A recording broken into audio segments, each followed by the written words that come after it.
내 이름은 미야노아라 케이. 30살이다. 모 유명 체육관의 전속 트레이너로서 일하고 있다. 우리 가족은 2살 연상인 아내 쿄코와 이제 막 3살이 된 아들 쿄타까지 새 가족이다.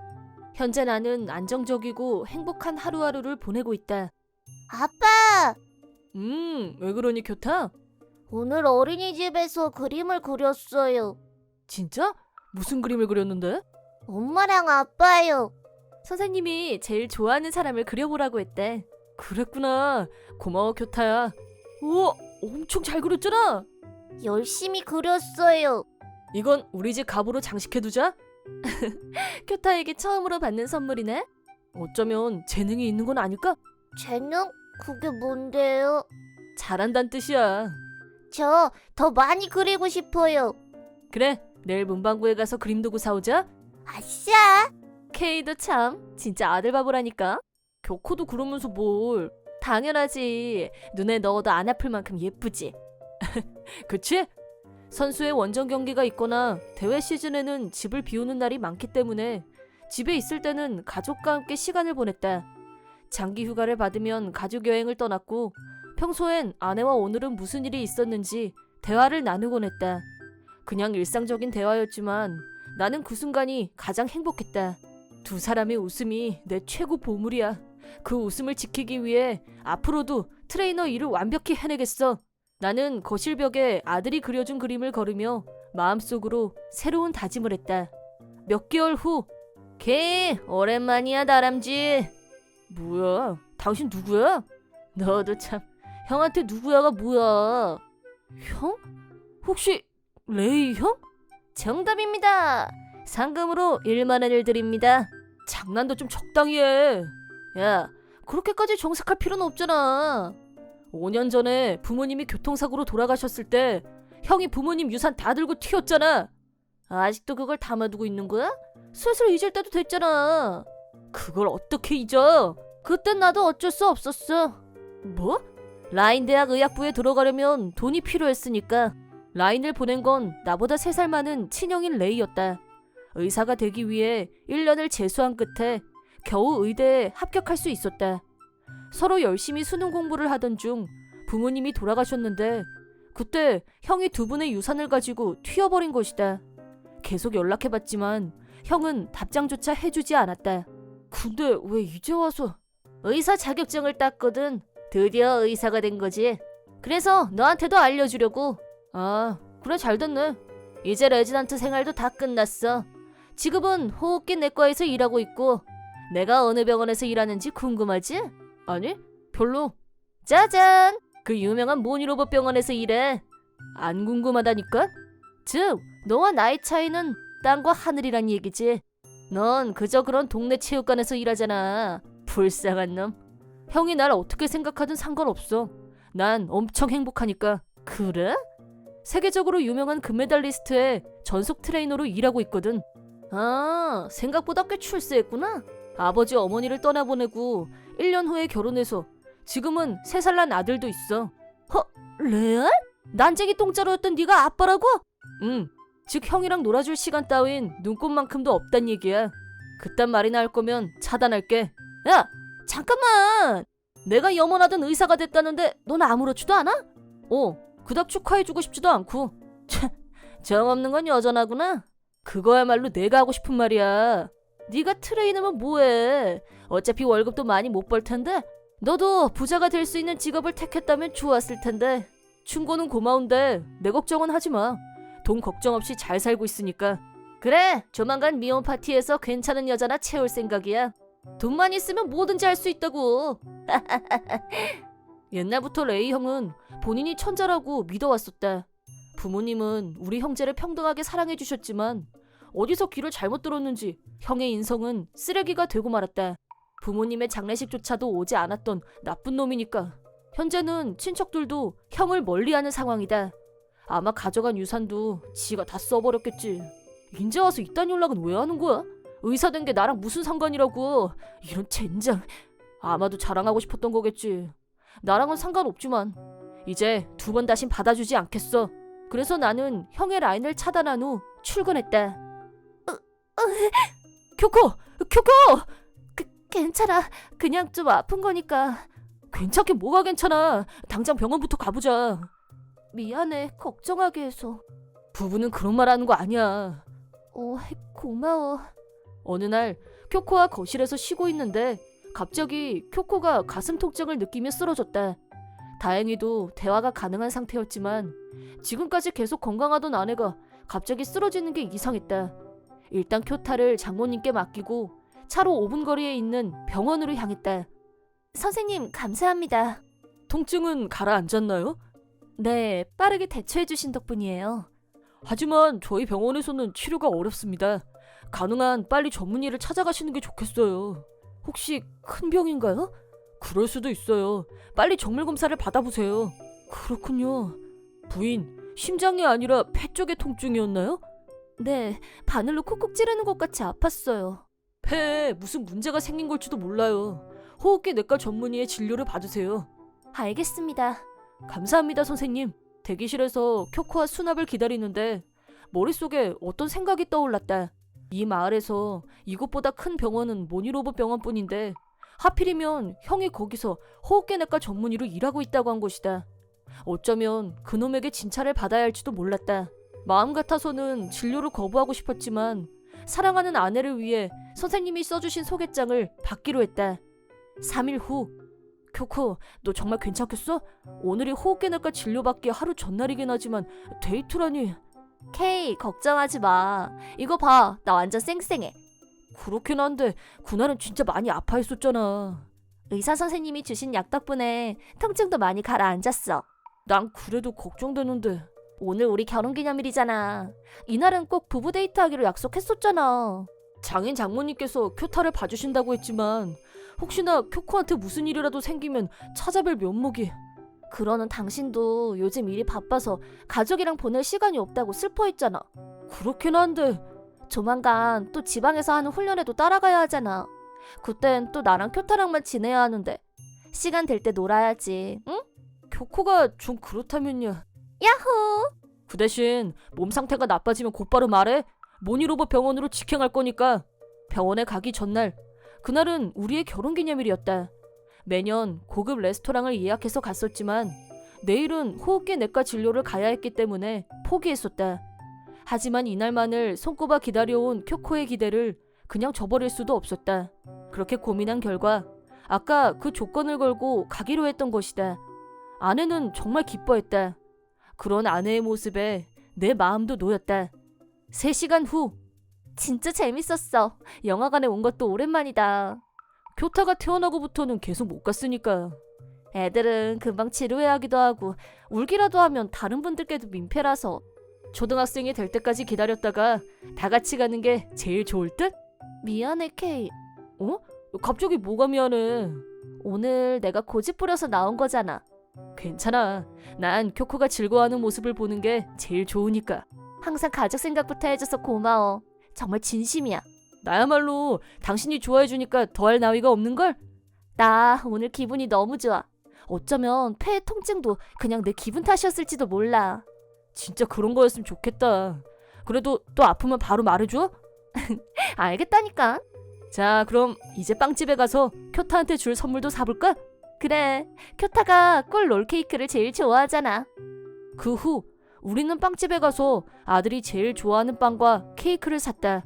집으로 가는 차 안에서 디저트로 케이크를 먹을 생각에 콧노래를 흥얼거리고 있는데 갑자기 쿄코가 괴로워했다. 쿄코! 어떡하지? 갑자기 가슴이... 쿄코! 정신 차려! 병원으로! 알겠어. 지금 바로 갈게. 쿄코는 엄청난 식은땀을 흘리며 조수석 등받이를 뒤로 젖혔다. 케이크가 등받이에 깔린 것도 모른 채 나는 최대한 빨리 모니로브 병원으로 향했다. 병원에 들어가자마자 곧바로 쿄코를 대기실 의자에 앉혔다. 주위를 둘러보는데 의사 한 명이 커피를 마시고 있었다. 쉬는 시간이었는지 그 의사는 꽤 여유로워 보였다.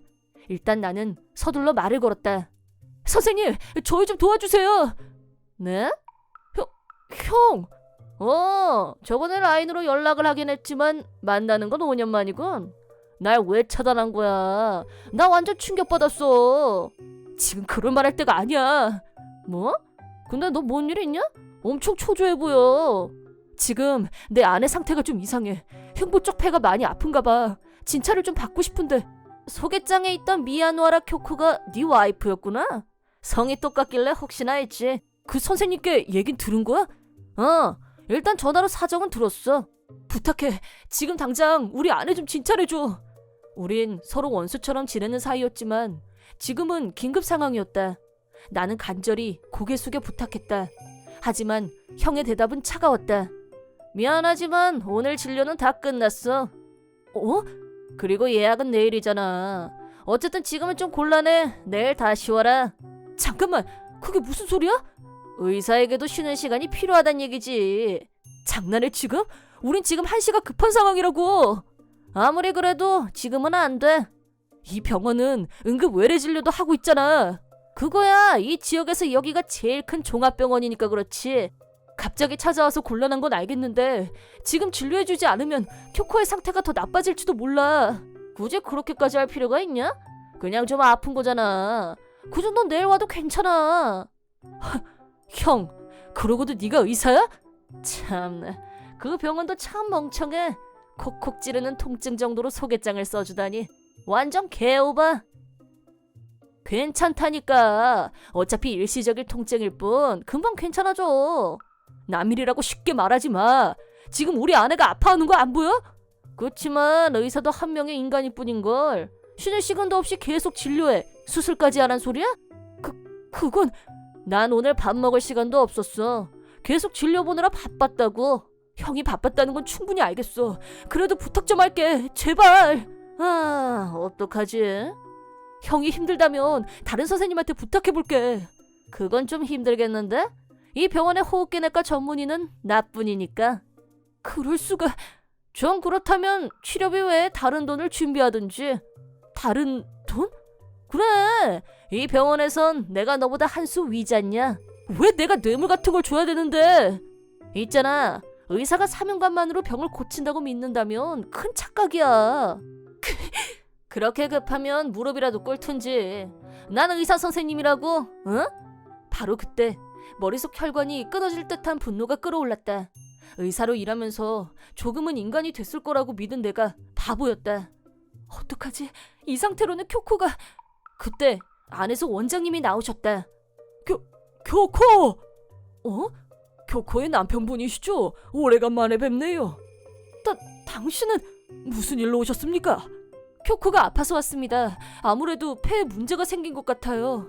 많이 아파 보이네요. 빨리 진료부터 봅시다. 네, 잘 부탁드립니다. 우리 병원 호흡기내과에 실력 있는 의사가 있어요. 그러니 걱정 마세요. 미야노하라 선생, 왜 그러나? 혹시 저 여성분과 원장님은 어떤 사이시죠? 내 먼 친척의 딸이네. 진짜요? 교코는 부모의 학대로 인해 아동보호시설에 맡겨줬었네. 그러다 10살 때 지금 부모님에게 입양이 됐지. 나도 교코가 18살이 되기 전까진 이 아이의 존재조차 몰랐다네. 말도 안 돼. 교코의 결혼식을 보고 나서야 마음을 놓을 수 있었지. 이 병원의 원장님이 되셨군요. 깜짝 놀랐습니다. 반년 전 제가 저희 은사님의 뒤를 잇게 됐습니다. 그러셨군요. 근데 왜 그러시죠? 그게 사실은. 나는 방금 있었던 일들을 모두 이야기했다. 일단 원장님은 다른 의사들과 간호사들을 모두 호출했고 곧바로 쿄코의 진료를 지시했다. 미야노하라 선생. 네! 자네 제정신인가? 괴로워하는 환자를 두고 자네 대체 무슨 짓을 한 겐가? 하지만 원장님, 이미 진료 시간은 끝났는데요. 진료 시간이 무슨 상관이야? 대학 공부에 레지던트 생활까지 했으면서 대체 뭘 배운 겐가? 미야노하라 씨, 제가 대신해서 사과드리겠습니다. 아닙니다. 원장님 잘못이 아닌데요. 설마 당신의 친형이었을 줄은. 법적인 절차를 밟은 건 아니지만 연을 끊은 지 오래입니다. 오히려 제가 사과를 드리고 싶군요. 아닙니다. 저런 놈을 채용한 제 책임이죠. 원장님, 저희 아내는, 쿄코는 나을 수 있을까요? 저만 믿으세요. 꼭 낫게 하겠습니다. 정말 감사합니다. 미야노하라 선생. 네, 선생님. 자네는 의사로서 실격이네. 대학 공부를 6년이나 해놓고도 이 모양이라니. 처음부터 계속 이딴 식으로 근무한 겐가? 당연히 아니죠. 제 소견상 이상이 없어 보였기 때문에 돌아가라고 했던 변명하지 말게. 재수 씨를 죽일 생각이었던 건 아니고. 사죄는커녕 변명만 늘어놓다니 자네는 정말 구제불능이구만. 그래도 설마 절 자르시지는 않으시겠죠? 아니, 자를 걸세. 오늘부로 자넨 해고야. 잠시만요. 저는 진짜 죽을 만큼 내가 알바인가? 환자를 업신여기는 인간은 필요 없네.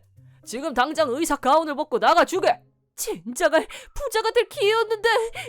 훗날 원장님은 다른 병원장들에게도 이 사실을 알렸다.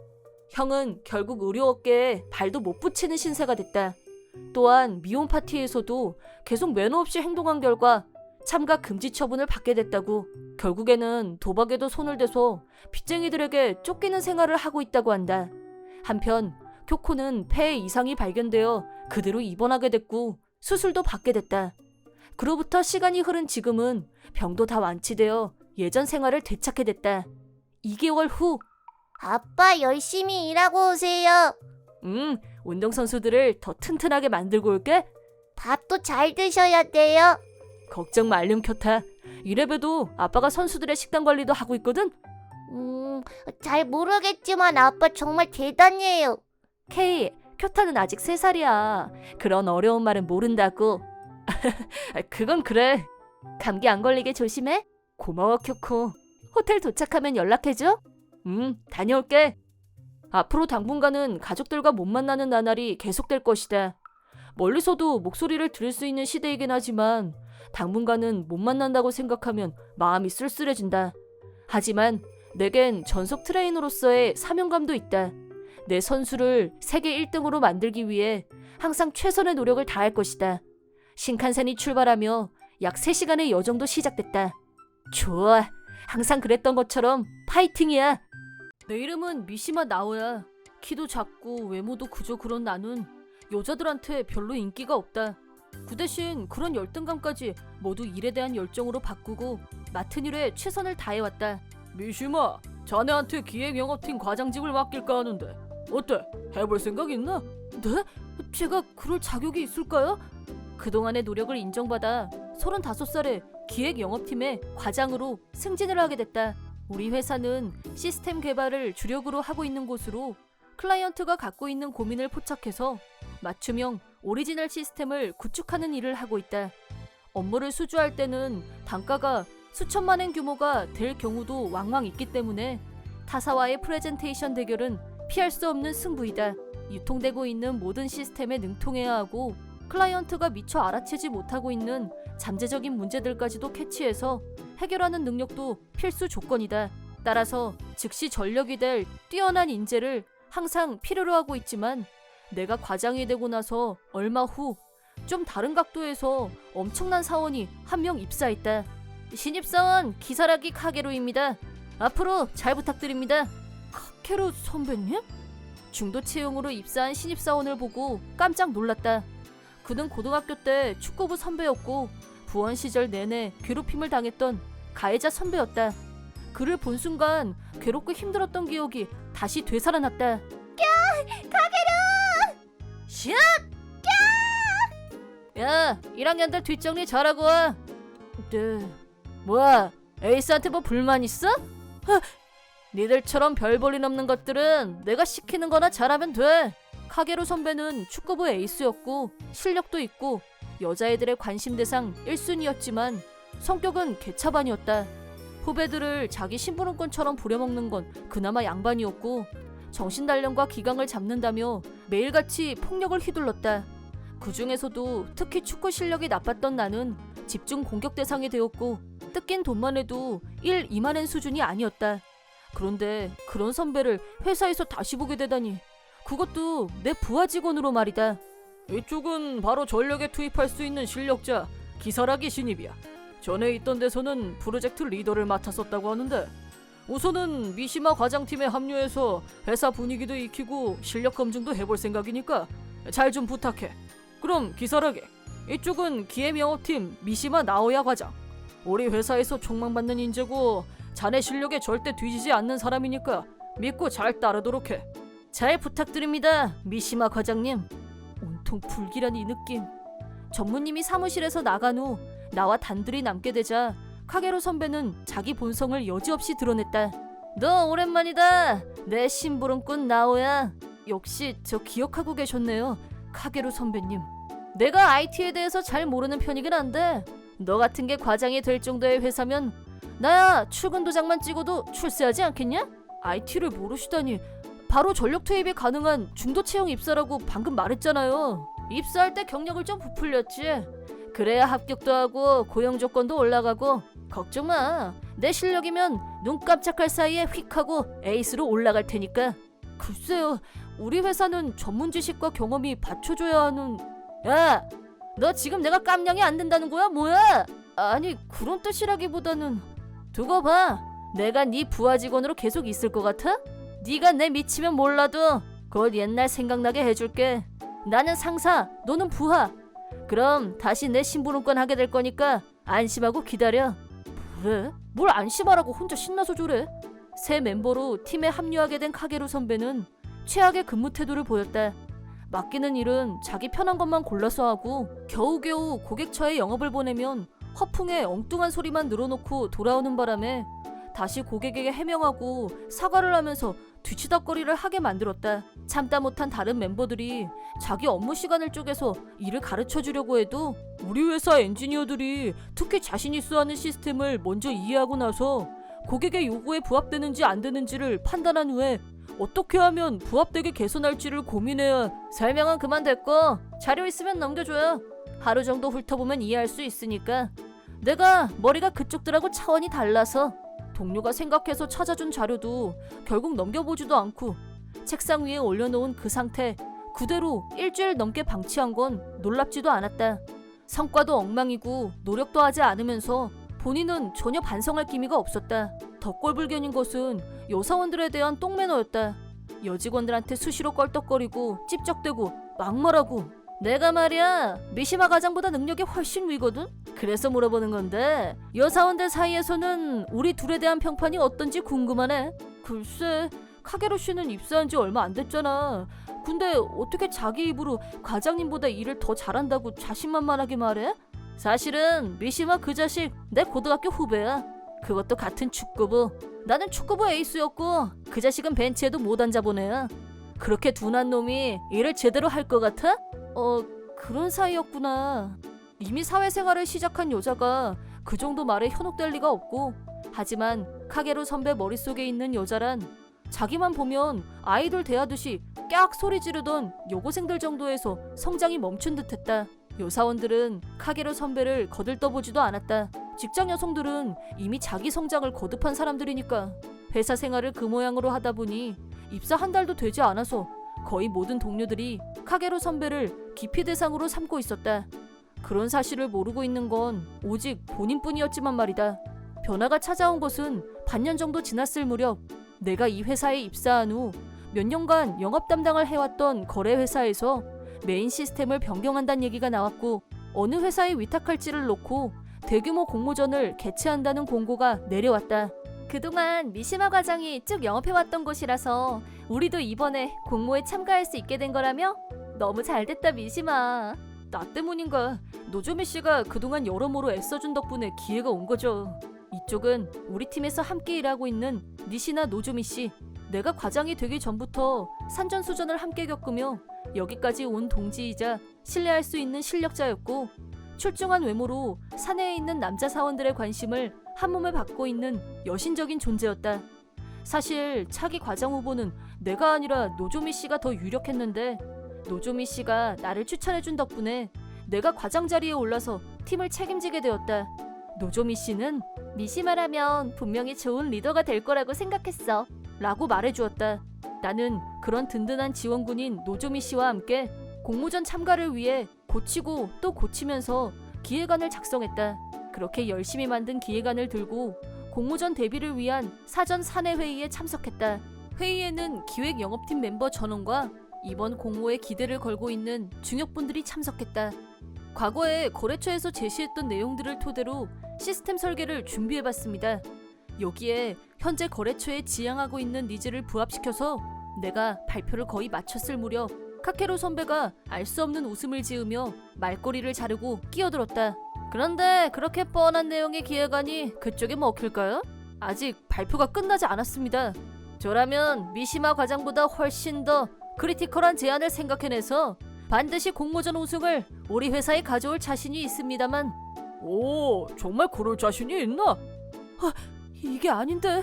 카케루 선배는 예전에 그랬듯이 지금도 근거 없는 자신감을 내보이며 상대를 자기 쪽으로 유도하려고 했다. 축구부 시절 카케루 선배가 우리 팀 에이스라고는 했지만 제대로 연습도 하지 않고 오합지졸에 불과했던 우리 팀이 전국대회에 출전한 가능성은 제로에 가까웠는데도 여자애들한테 주목을 받고 싶어서 무조건 큰 소리만 떵떵 쳐놓고 결과가 나쁘면 모든 책임을 팀메이트들에게 떠넘기고 버럭버럭 소리만 지르던 사람이었다. 지난 반년 동안 같이 일했던 팀원이나 일반 사원들은 카케루 선배의 인간성을 다 파악했지만 윗분들은 인사부에서 막강한 인재를 영입했다라는 말을 들은 게 정보의 전부였다. 전무는 나와 카케루 선배를 번갈아 쳐다보면서 그럼 이번 안건은 자네가 맡아서 해봐. 전무님! 잠시만요. 이번 안건은 미시마 과장님이 지난 몇 년간 영업을 담당하면서 거래처의 인정을 받은 덕분에 공모에 참가할 자격이 주어진 겁니다. 그런데 이제 와서 책임자를 변경한다는 건 어불성설입니다. 기사라기는 전 직장에서 비슷한 규모의 프로젝트를 여러 책임진 적이 있다고 들었네. 이번 안건은 우리 회사로서는 절대 실패해서는 안 되는 중대 안건이야. 성공하기 위해서 실적이 있는 사람을 선정하는 건 당연한 이치야. 믿고 맡겨주십시오. 결국 나는 카케루 선배를 서포트하는 역할로 밀려나고 말았다. 회의를 마친 후 봤어? 이게 나야 하는 얼굴로 카케루 선배가 내 옆으로 왔다. 이거 미안하게 됐네. 안건이 내 차지가 돼서. 기사라게 씨, 우리 회사에 들어온 지 이제 겨우 반년밖에 안 됐죠? 그나마도 열심히 하는 것 같지도 않고 아무 일도 안 했으면서 미시마 과장님 안건을 이렇게 뺏어도 되는 거예요? 노조미 씨, 미시마 과장은 고딩 때 축구부 에이스로 날렸던 내 후배였어. 그런데 내가 설마 후배한테 질 거라고 생각해? 그거랑 이 문제랑 1도 상관없거든요? 득이양양해진 카게루 선배는 아참, 아까 회의에서 네가 내 서포트 맡으라고 했는데 그럴 필요 없어. 그보다 나는 노조미 씨가 더 필요한데 도와줄 수 있지? 축구부 에이스 혼자서 잘해보시죠. 너무 쌀쌀맞다. 자기, 그럼 내가 공모전에서 우승하면 나랑 같이 저녁을 먹는 게 어때? 그 약속만 해주면 내가 이 고독한 싸움을 혼자서 열심히 해볼게. 헛소리를 늘어놓는 선배를 말려야겠다고 생각했지만 나보다 먼저? 그거 진짜 볼만하겠네. 혼자서 할 수 있다 이거죠? 그렇다면 성공했을 경우 저녁 약속 콜. 노조미 씨의 거친 모습에 나는 뭐라 말해야 할지. 저기 지금 진심으로 하는 말이에요? 네, 저도 기사라게 씨 실력이 어떤지 궁금하기도 하고요. 저뿐만 아니라 사내에서 기사라게 씨의 능력을 널리 알릴 수 있는 좋은 기회가 아니겠어요? 우와, 진짜 약속한 거지? 나중에 딴 말하기 없기다. 밥만 먹고 그냥 가게 안 될걸? 우선 결과가 어떻게 되는지 봐야죠. 근데 나는 일을 잘하는 사람이 정말 멋있는 사람인 것 같아요. 오브 코스! 나 갑자기 막 열일하고 싶어서 미치겠어. 카케루 선배는 날개라도 돋친 듯 신이 나서 밖으로 나갔다. 미시마, 미안해. 사과는 무슨. 근데 카케루 씨 혼자 해서 공모전에서 이긴다는 건 좀 절대 불가능하지. 그걸 알면서 왜... 저런 인간은 한번 뜨거운 맛을 제대로 봐야 정신을 차리지. 그렇다고 이 중요한 공모전을 벌일 수는 없잖아요. 나 공모전 벌일 생각 전혀 없거든? 좀 알아듣게 말 좀. 싫은 말이야. 어쩌고 저쩌고. 소곤소곤 속삭이는 노조미 씨의 진짜 생각을 들어보니 전적으로 동의하게 됐고 그에 맞춰 수면하에서 조용히 움직이기 시작했다. 한편 카케루 선배는 한껏 들떠서 공모전 준비를 하는 것 같았다. 나도 이렇게 빨리 너를 앞지를 찬스가 올 줄은 몰랐는데 말이야. 너도 봤지? 노조미가 나한테 완전 빠진 눈빛. 이 회사에서 출세하는 것도 이제 카운트다운인가? 하지만 불과 며칠 후 상황은 반전됐다. 아, 열받아. 그쪽 담당자가 계속 내가 아무것도 모른다고 타박만 하고 말이야. 누굴 병신으로 알아? 공모전 주최 측에 면담 방문을 하고 와서는 죄 없는 책상을 발로 차면서 분풀이를 해댔다. 무슨 일이 있었어요? 제가 같이 가는 게 좋을 걸 그랬나 봐요. 조용히 안 해? 내가 내 심부름꾼으로 부리던 놈 도움을 받을 것 같아? 그 대머리 놈이 내 이 멘사 레벨 두뇌를 못 따라오니까 수준이 안 맞아서 얘기가 안 되는 거야. 공모 대회 당일날 어디 두고 봐. 내가 찍소리도 못하게 만들어줄 테니까. 나를 뛰어넘는 제안을 하겠다고 호언장담을 해놓긴 했지만 그 주장을 뒷받침할 기회가는 전혀 진전되는 양상이 보이지 않았다. 그러던 중 카케루 선배가 갑자기 기획안이 완성됐다는 보고를 내서 속으로 많이 놀랐다. 아, 드디어 네가 나한테 엎드려서 절을 할 때가 온 것 같다. 네? 그건 그렇고 공모전 자료 준비는 어떻게 돼가고 있어요? 그거 보고하러 온 거야. 완벽해. 퍼펙트.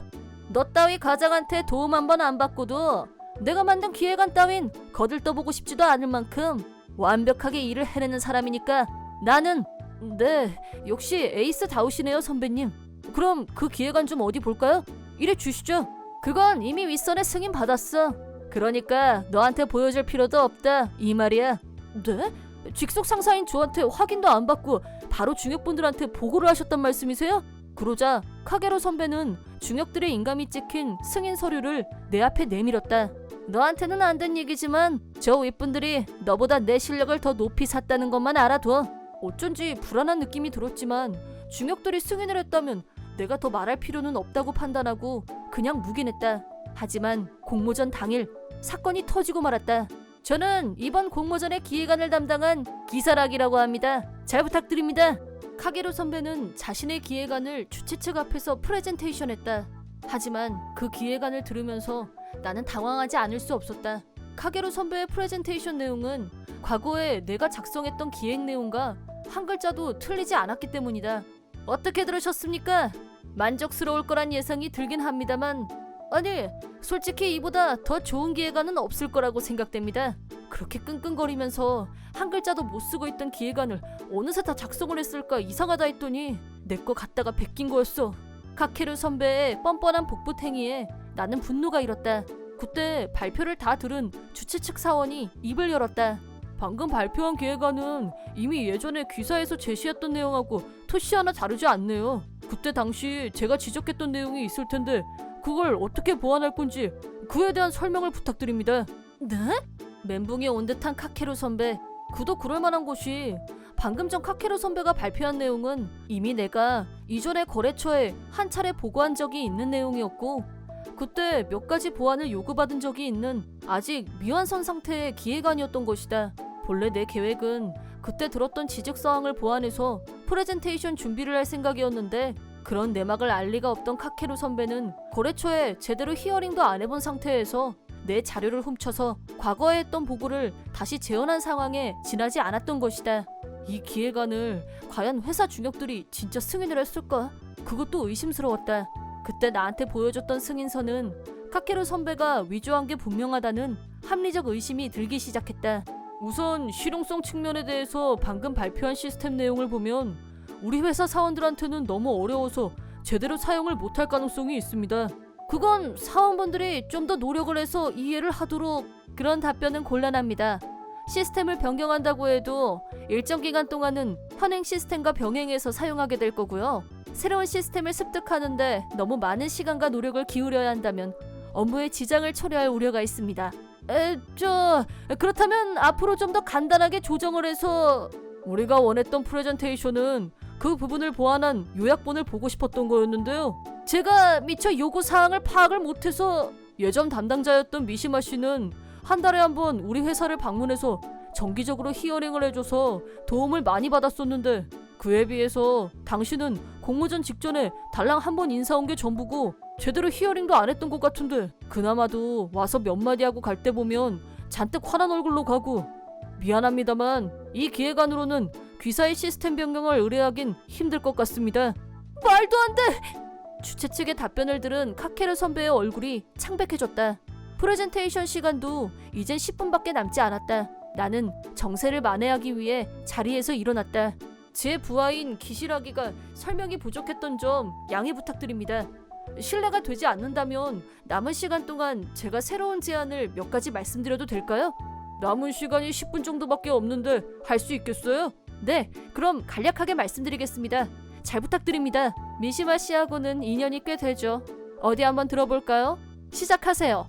사실 이런 상황이 충분히 예상된다는 노조미 씨의 어드바이스를 듣고 나서 나름대로 카케루 선배가 프레젠테이션을 망쳤을 경우 대비책으로 기획안 개정판을 준비해 두었다. 일반적으로 한 회사에서 2개의 프레젠테이션을 한다는 건 있을 수 없는 일이겠지만 오랫동안 신뢰관계를 기축해온 덕분에 통할 수 있었다.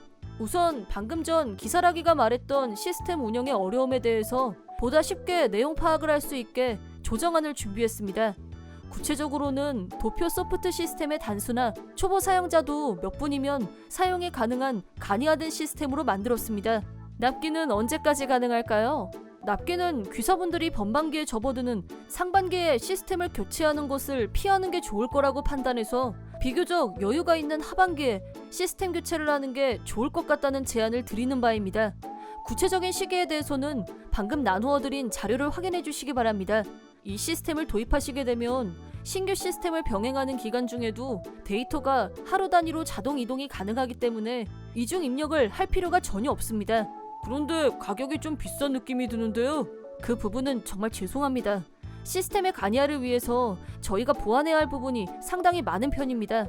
하지만 그만큼 현 시스템보다 편리성이 높아지고 사원분들이 보다 쉽게 이용할 수 있다는 장점이 있는 만큼 가격면이 타당하다는 점도 이해해 주시면 감사하겠습니다. 역시 미시마 과장다운 프레젠테이션 잘 들었습니다. 검토해보기로 하죠. 네, 그럼 잘 부탁드리겠습니다. 이렇게 해서 우리 팀의 프레젠테이션을 모두 마쳤다. 너 이 자식! 내가 다 준비한 프레젠테이션에 숟가락이 나온구 말이야. 그나마 프레젠테이션이 성공적으로 끝난 건 다 내 덕이니까 그런 줄 알아. 내가 초반 기선을 잘 잡아놨기 때문에 네가 편하게 발언을 할 수 있었다는 것만 알아둬. 진짜 숟가락만 달랑 들고 온 게 누군데.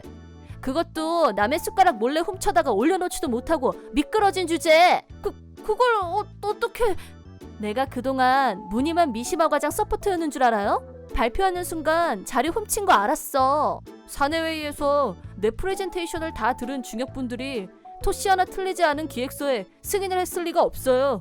기획안을 훔쳤다는 걸 들킬까봐 저한테 승인받았다고 거짓말하신 거죠? 나 그런 적 없어! 그럼 회사로 돌아가서 전무님께 확인해보면 되겠네요. 됐어! 그건 프레젠테이션 결과가 나온 다음에 해도 늦지 않아. 이번 프레젠테이션은 네가 끼어들었으니까 실패하면 책임도 네가 져야 돼. 알겠어? 공모전에서 실패했을 경우 그 책임을 나한테 전가하려는 의도를 노골적으로 드러냈지만 결과는 카게루 선배의 생각대로 되지 않았다. 미시마, 저쪽에서 연락 왔어. 시스템 교환 우리한테 맡기겠대. 책임자는 미시마한테 맡기겠다는 말까지 했어. 정말 다행이다. 뭐가 어째? 어쩌죠? 업무 능력이 떨어지는 전 축구부 에이스. 밥이고 데이트고 다 물 건너갔네요. 자격지심만 꽉 찬 남자는 진짜 매력 없더라. 서포트하기로 해놓고 아무것도 안 한 저 자식 잘못이지. 입사한 지 반년밖에 안 된 나한테 혼자 준비하게 만들고. 단기 기억상실증 있나봐요. 아무 도움 필요 없다고 본인이 말했거든요. 노조미 씨는 카케루 선배가 기세 좋게 떵떵거리던 내용을 언제 녹음까지 해뒀는지 재생해서 들려줬다. 죄송하지만 어리석고 무능한 남자를 상대할 만큼 내가 한가하지가 않아서요. 카케루 선배는 승인서를 위조한 것과 내가 했던 프레젠테이션을 복붙한 것, 그리고 중요 안건을 실패로 만들 뻔한 경위에 대해서 사내 감찰을 받기 위해 중형 및 감찰반이 기다리고 있는 감찰실로 불려갔다. 그 결과 그동안 행해온 불량한 업무 태도와 프레젠테이션에 관련한 비리, 무능함이 여실히 드러났고 진상을 알게 된 전무님은 나를 찾아와 직접 사과를 하셨다. 너무 누중감이 있긴 한데 기사라기가 전에 근무했던 회사에 확인을 해보니까 툭하면 땡땡이 치고 보고서는 허위로 올리고 해고당하기 직전이었대. 그런 놈을 에이스라고 지켜 세웠으니 경력 사칭으로 해고 처분하기로 했어. 자네한텐 정말 입이 10개여도 할 말이 없네. 이번 일은 자네가 회사를 구한 거나 다름이 없어. 정말 고맙네 미시마. 해고당한 카케루 선배는 그날로 회사에서 나갔다. 나중에 고딩 동창한테 들은 말로는 카케루 선배는 어딜 가나 무개념인 태도와 성격이 문제가 돼서 입사를 해도 얼마 제대로 다니질 못했고 해고가 될 듯 싶으면 자기가 먼저 사표를 내고 나와서 다른 일자리를 찾고 그러다 또 나오기를 반복했다고. 그 결과 우리 회사에서 그 난리법석을 떨었고 폭망하게 된 것이다. 지금은 어디서 뭘 하는지 모르지만 누가 편의점 계산대에서 힘없이 서 있던 카케루 선배를 봤다고 그런 말을 하는 걸 들은 적이 있긴 한데 그 편의점에서도 그 뒤로 못 봤다고 하는 걸 봐서는 그 일도 오래 못한 게 틀림없다는 생각이 든다. 카케로 선배가 우리 회사에 들어와서 그것도 같은 팀에 있으면서 항상 자신을 객관적으로 봐야 한다는 것하고 상대방을 존중하는 마음가짐이 얼마나 중요한지를 다시 한번 느끼게 해줬어요. 그게 부족해서 화를 부른 사람이긴 했지. 근데 내 생각에는 미시마는 좀 더 자신감을 갖는 게 필요할 것 같은데? 예를 들면 너를 좋아하는 여자가 눈앞에 있을지도 모르잖아. 그런 거 없어요. 누가 나 같은 남자를. 또 자기 비하하잖아. 잘 보라고. 눈앞에 누가 있는지. 응? 이번에 네가 프레젠테이션 성공한 걸 계기로 우리 회사에 있는 젊은 여사원들이 너를 보는 눈이 확 달라졌는데 그거 너만 모르고 있는 거 알지? 뭐래? 그러면 설마... 이제 알았으면 빠른 시일 안에 답변 부탁해? 대박! 나는 일로 인정받은 것과는 별도로 프라이빗 면에서도 새로운 국면을 맞이하게 되었고 몸둘 바를 몰라 하는 나를 노조미가 공사 다방면에서 서포트해주고 있다. 나도 이제부터 자신감을 갖고 사랑하는 여자의 기대에 미치는 남자가 되도록 더욱 노력해야겠다고 다짐해본다. 가자, 파이팅! 어쩌다 보니 여기까지 따라오게 됐네. 자, 이거. 이게 뭐예요?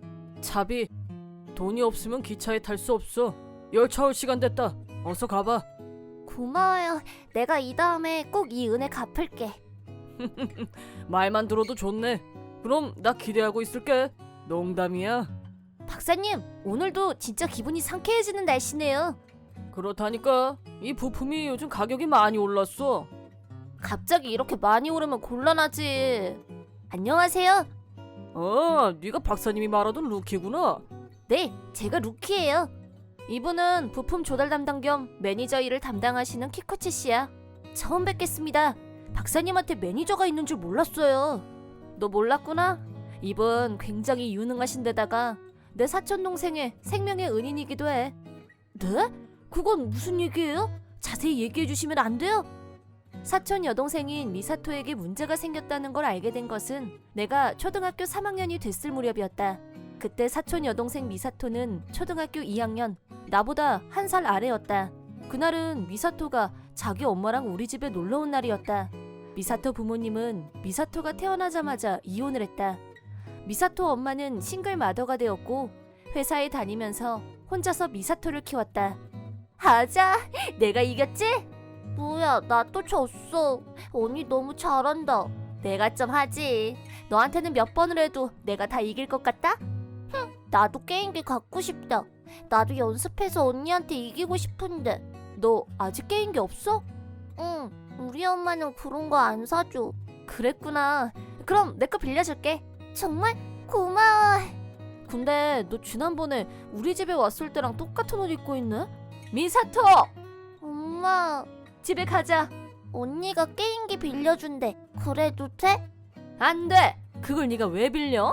게임할 시간 있으면 공부해. 공부, 예습, 복습. 엄마, 알았어. 어린 내 눈에도 그 모습은 무섭고 불편하고 이상했다. 우리 엄마하고 둘이 얘기할 땐 이모도 잘 웃고 잘 떠드는 평범한 사람이었는데 미사토한테는 나까지 긴장될 정도로 무섭게 말하고 지나치게 엄했다. 우리 집에서 이 정도면 자기네 집에서는 대체 어떻게 할까? 너 오늘 케이크 4개 먹고 더 달라고 해서 또 먹더라? 응, 너무 맛있었어. 언니도 맛있다고 했어. 간식은 3일에 한 번. 딱 1개만 먹으라고 했지. 몇 번 말해 알아들어? 몸에도 안 좋고 살만 찐다 했잖아. 너 실컷 먹고 살쪄서 옷 못 입게 되면 네가 그 옷값 다 물어낼 거야? 엄마, 잘못했어요. 그리고 게임은 누가 하라고 했어? 너 일부러 엄마 속상하게 하는 거니? 잘 들어. 네가 엄마처럼 되지 않게 하려고 필사적으로 너한테 투자하고 가르치고 있다는 것만 기억해. 엄마가 기대하는 만큼 따라와 주는 게 바로 네가 해야 될 일이야. 엄마가 뭐라고 했어? 엄마가 기대하는 만큼 따라주는 게 내가 할 일이야. 인류 대학, 인류 기업, 상류층 남자. 조기 교육에 조기 신부 수업까지 시키는 건 다 계획이 있어서야. 널 위해서 내가 얼마나 힘들게 일하고 있는데. 엄마, 울지 마. 내가 잘못했어. 미사토 엄마는 과잉 교육이라는 말로도 부족할 만큼 비정상적인 교육 방침을 계속했다. 미사토네 집에서는 룰이 계속 늘어났는데 간식 제한, 외출 제한, 친구 집에 놀러 가는 것도 안 되고 멋내는 것도 금지 조항이었다. 미사토 엄마는 딸한테 정말 요구하는 것도 많고 굉장히 엄하시네요. 좀 심하지? 나도 처음 그 얘기를 들었을 땐 정말 놀랐어. 그런데 왜 그렇게 요구하는 게 많은 거죠? 아무 이유도 없이 그러는 건 좀... 아니 근데 아저씨는 미사토랑 아무 상관도 없지 않아요? 기다려. 키코치 아저씨는 이제부터 나올 거야. 그리고 미사토 엄마도 그렇게 교육받으면서 자랐어. 줄곧. 너도 아는지 모르겠는데 엄한 부모님 밑에서 자란 아이는 자기가 부모가 됐을 때 엄한 부모가 되기가 쉽대. 전 처음 알았어요. 미사토 엄마의 엄마는 정말 엄격한 사람이었는데 루키 말대로 미사토 엄마가 미사토한테 저렇게 하는 것은 그녀가 자란 환경에 이유가 있다. 미사토 엄마도 엄하고 과보호적인 부모 밑에서 자랐다. 너 그 화장이 뭐니? 내가 너한테 화장해도 된다고 했니? 나도 이제 고등학생이야. 화장 정도는 해도 되잖아. 고등학생이면 화장해도 된다고 누가 그래? 그래봐야 네 얼굴이 어디 가니? 화장을 하나하나 어차피 똑같아. 그러니까 화장이라도 해야 조금이라도... 너 부모한테 말대답하는 버릇 어디서 배웠어? 벌로 오늘 저녁 굶어. 그리고 속옷도 버릴 거니까 그렇게 알아. 그걸 왜 버려? 속옷도 못 입게 하면 어떻게 하라고. 네가 내 말을 안 들어서 그런 거잖아. 얌전히 있었으면 좋았을 것을. 공부도 못하는 주제에 겉멋만 들어서 화장이 나고 다니고 말이야. 너 성적이 이게 뭐니? 점수 좀 봐. 시험이 너무 어려웠어. 다른 애들도 다 점수 나빠. 어디서 핑계야? 누가 핑계대라고 가르쳤어? 다른 애들이 어려워서 점수 뭉개고 있으면 넌 더 높은 점수를 받아야 될 거 아니야. 정말 시험이 어려웠어. 너 계속 대들겠다 이거지? 좋아. 그럼 너 오늘 저녁 굶어. 넌 정신 상태가 글러먹었어. 벌로 화장실 청소해. 엄마, 나 어제도 저녁 못 먹었어. 억지로 굶으면 건강에 더 나쁜 거 아니야? 이게 근데 계속 떠들래? 한 끼 굶는다고 큰일 나? 슬림해지면 보기엔 더 나아. 학교에서 저체중이라고 밥 많이 먹으라고 했어. 얘가 왜 이렇게 말이 많아? 엄마 하지마. 제대로 하는 것도 없으면서 입만 살았어. 넌 잠자코 내 하고 내가 시키는 대로만 하면 돼. 엄마는 왜 맨날 나한테 화만 내? 엄마는 내가 싫어? 너는 꼴도 보기 싫어. 누가 나 닮으래? 얼굴에 성격에. 예쁨 받고 싶으면 네가 잘해야 될 거 아니야. 엄마 너무해. 엄마 미워. 너 거기 안 서? 내가 또 애한테 나도 이러려던 게 아닌데. 아니야, 이게 다 미사토를 위해서야. 그래, 다 잘 되라고 이러는 거야. 집을 뛰쳐나온 미사토는 밤길을 헤매며 걷고 또 걸었다. 엄마의 폭력적인 모습을 감당할 수 없었던 미사토는 그때 생각난 사람이 나였고 우리 집을 향해서 걷기 시작했다. 하지만 우리 집하고 미사토네 집은 100km나 떨어져 있었다. 당연히 어린아이 걸음으로 도착할 수 있는 거리가 아니었다. 아, 배고파. 다리 아파. 더 못 걷겠어. 나 이제 어떡하면 좋지? 꼬마야, 어? 이렇게 늦은 시간에 왜 혼자 공원에 있니? 너 괜찮니? 아빠랑 엄마는? 저 가출했어요. 뭐 가출? 어디 다친 데는 없어? 무슨 일이 있니? 엄마 기대에 내가 너무 못 미쳐서 엄마가 나를 싫어해요. 물건 던지고 때리고 저녁도 못 먹고 너무 힘들어서. 그건 반대로 생각하면 너를 너무 아껴서 그런 걸 수도 있어. 글쎄, 그건 아닌 것 같은데. 그럼 아저씨한테 좀만 더 자세히 얘기해 줄 수 있을까? 늦은 밤 공원에서 우연히 만난 아저씨는 미사토의 얘기를 귀 기울여 들어줬다. 그 아저씨는 미사토의 얘기를 들으면서 이건 단순한 일이 아니라고 생각했는지 미사토에게 앞으로 어떻게 하고 싶은지에 대해서 물어봤다. 근데 시간 이렇게 늦었는데 너 어디로 가고 있었니? 사촌 언니네 집에 가고 싶어요. 근데 집이 어딘지 잘 모르겠어요. 그 사촌 언니가 사는 동네 이름은 알아? 땡땡현. 거기는 여기서 꽤 먼데. 할 수 없지. 아저씨가 거기까지 데려가 줄... 아니지. 내가 그렇게 하면 이상한 사람 취급받을 거야. 좋은 생각이 났다. 잠깐만 기다려. 네. 자, 이거 받아. 이게 뭐예요? 너네 사촌 언니 집까지 가는 길이야. 중간에 잘 모르겠으면 이거 사람들한테 보여주고 도와달라고 해. 아마 널 사촌 언니한테 데려다 줄 거야. 아저씨 고마워요. 한 가지 주의 점. 거기 왜 가냐고 누가 물어보면 엄마 심부름이라고 둘러대는 게 좋아. 안 그러면 경찰 아저씨가 와서 널 다시 집으로 돌려보낼 거야. 네, 알았어요. 그런데 이 시간엔 기차가 안 다닐 텐데. 기차 시간 될 때까지 여기서 한참 기다려야 될 것 같은데. 네. 아저씨도 너만한 딸이 있거든. 근데 아저씨가 회사에서 해고되는 바람에 딸하고 떨어져서 살게 됐어. 너 보니까 우리 딸이 생각난다. 아저씨도 힘들겠다. 내가 괜한 얘기를 했네. 이런 얘기 재미없지? 아니요, 아저씨 얘기 더 해줘요. 시간도 많잖아요. 내 얘기가 심심풀이 땅콩이냐? 너 진짜 보통 내게는 아니구나. 그럼 첫차 출발 시간까지 얘기나 좀 할까? 그 아저씨는 첫차 시간까지 미사토와 같이 있어 주었다. 밤이 지나 아침이 오고. 어쩌다 보니 여기까지 따라오게 됐네. 자, 이거. 이게 뭐예요? 차비. 돈이 없으면 기차에 탈 수 없어. 열차 올 시간 됐다. 어서 가봐. 고마워요. 내가 이 다음에 꼭 이 은혜 갚을게. 말만 들어도 좋네. 그럼 나 기대하고 있을게. 농담이야. 그렇게 해서 미사토는 우리 집에 도착했다. 미사토가 혼자서 우리 집에 왔을 때는 정말 깜짝 놀랐었다. 옷은 다 해져 있었고 몸은 멍투성이었다.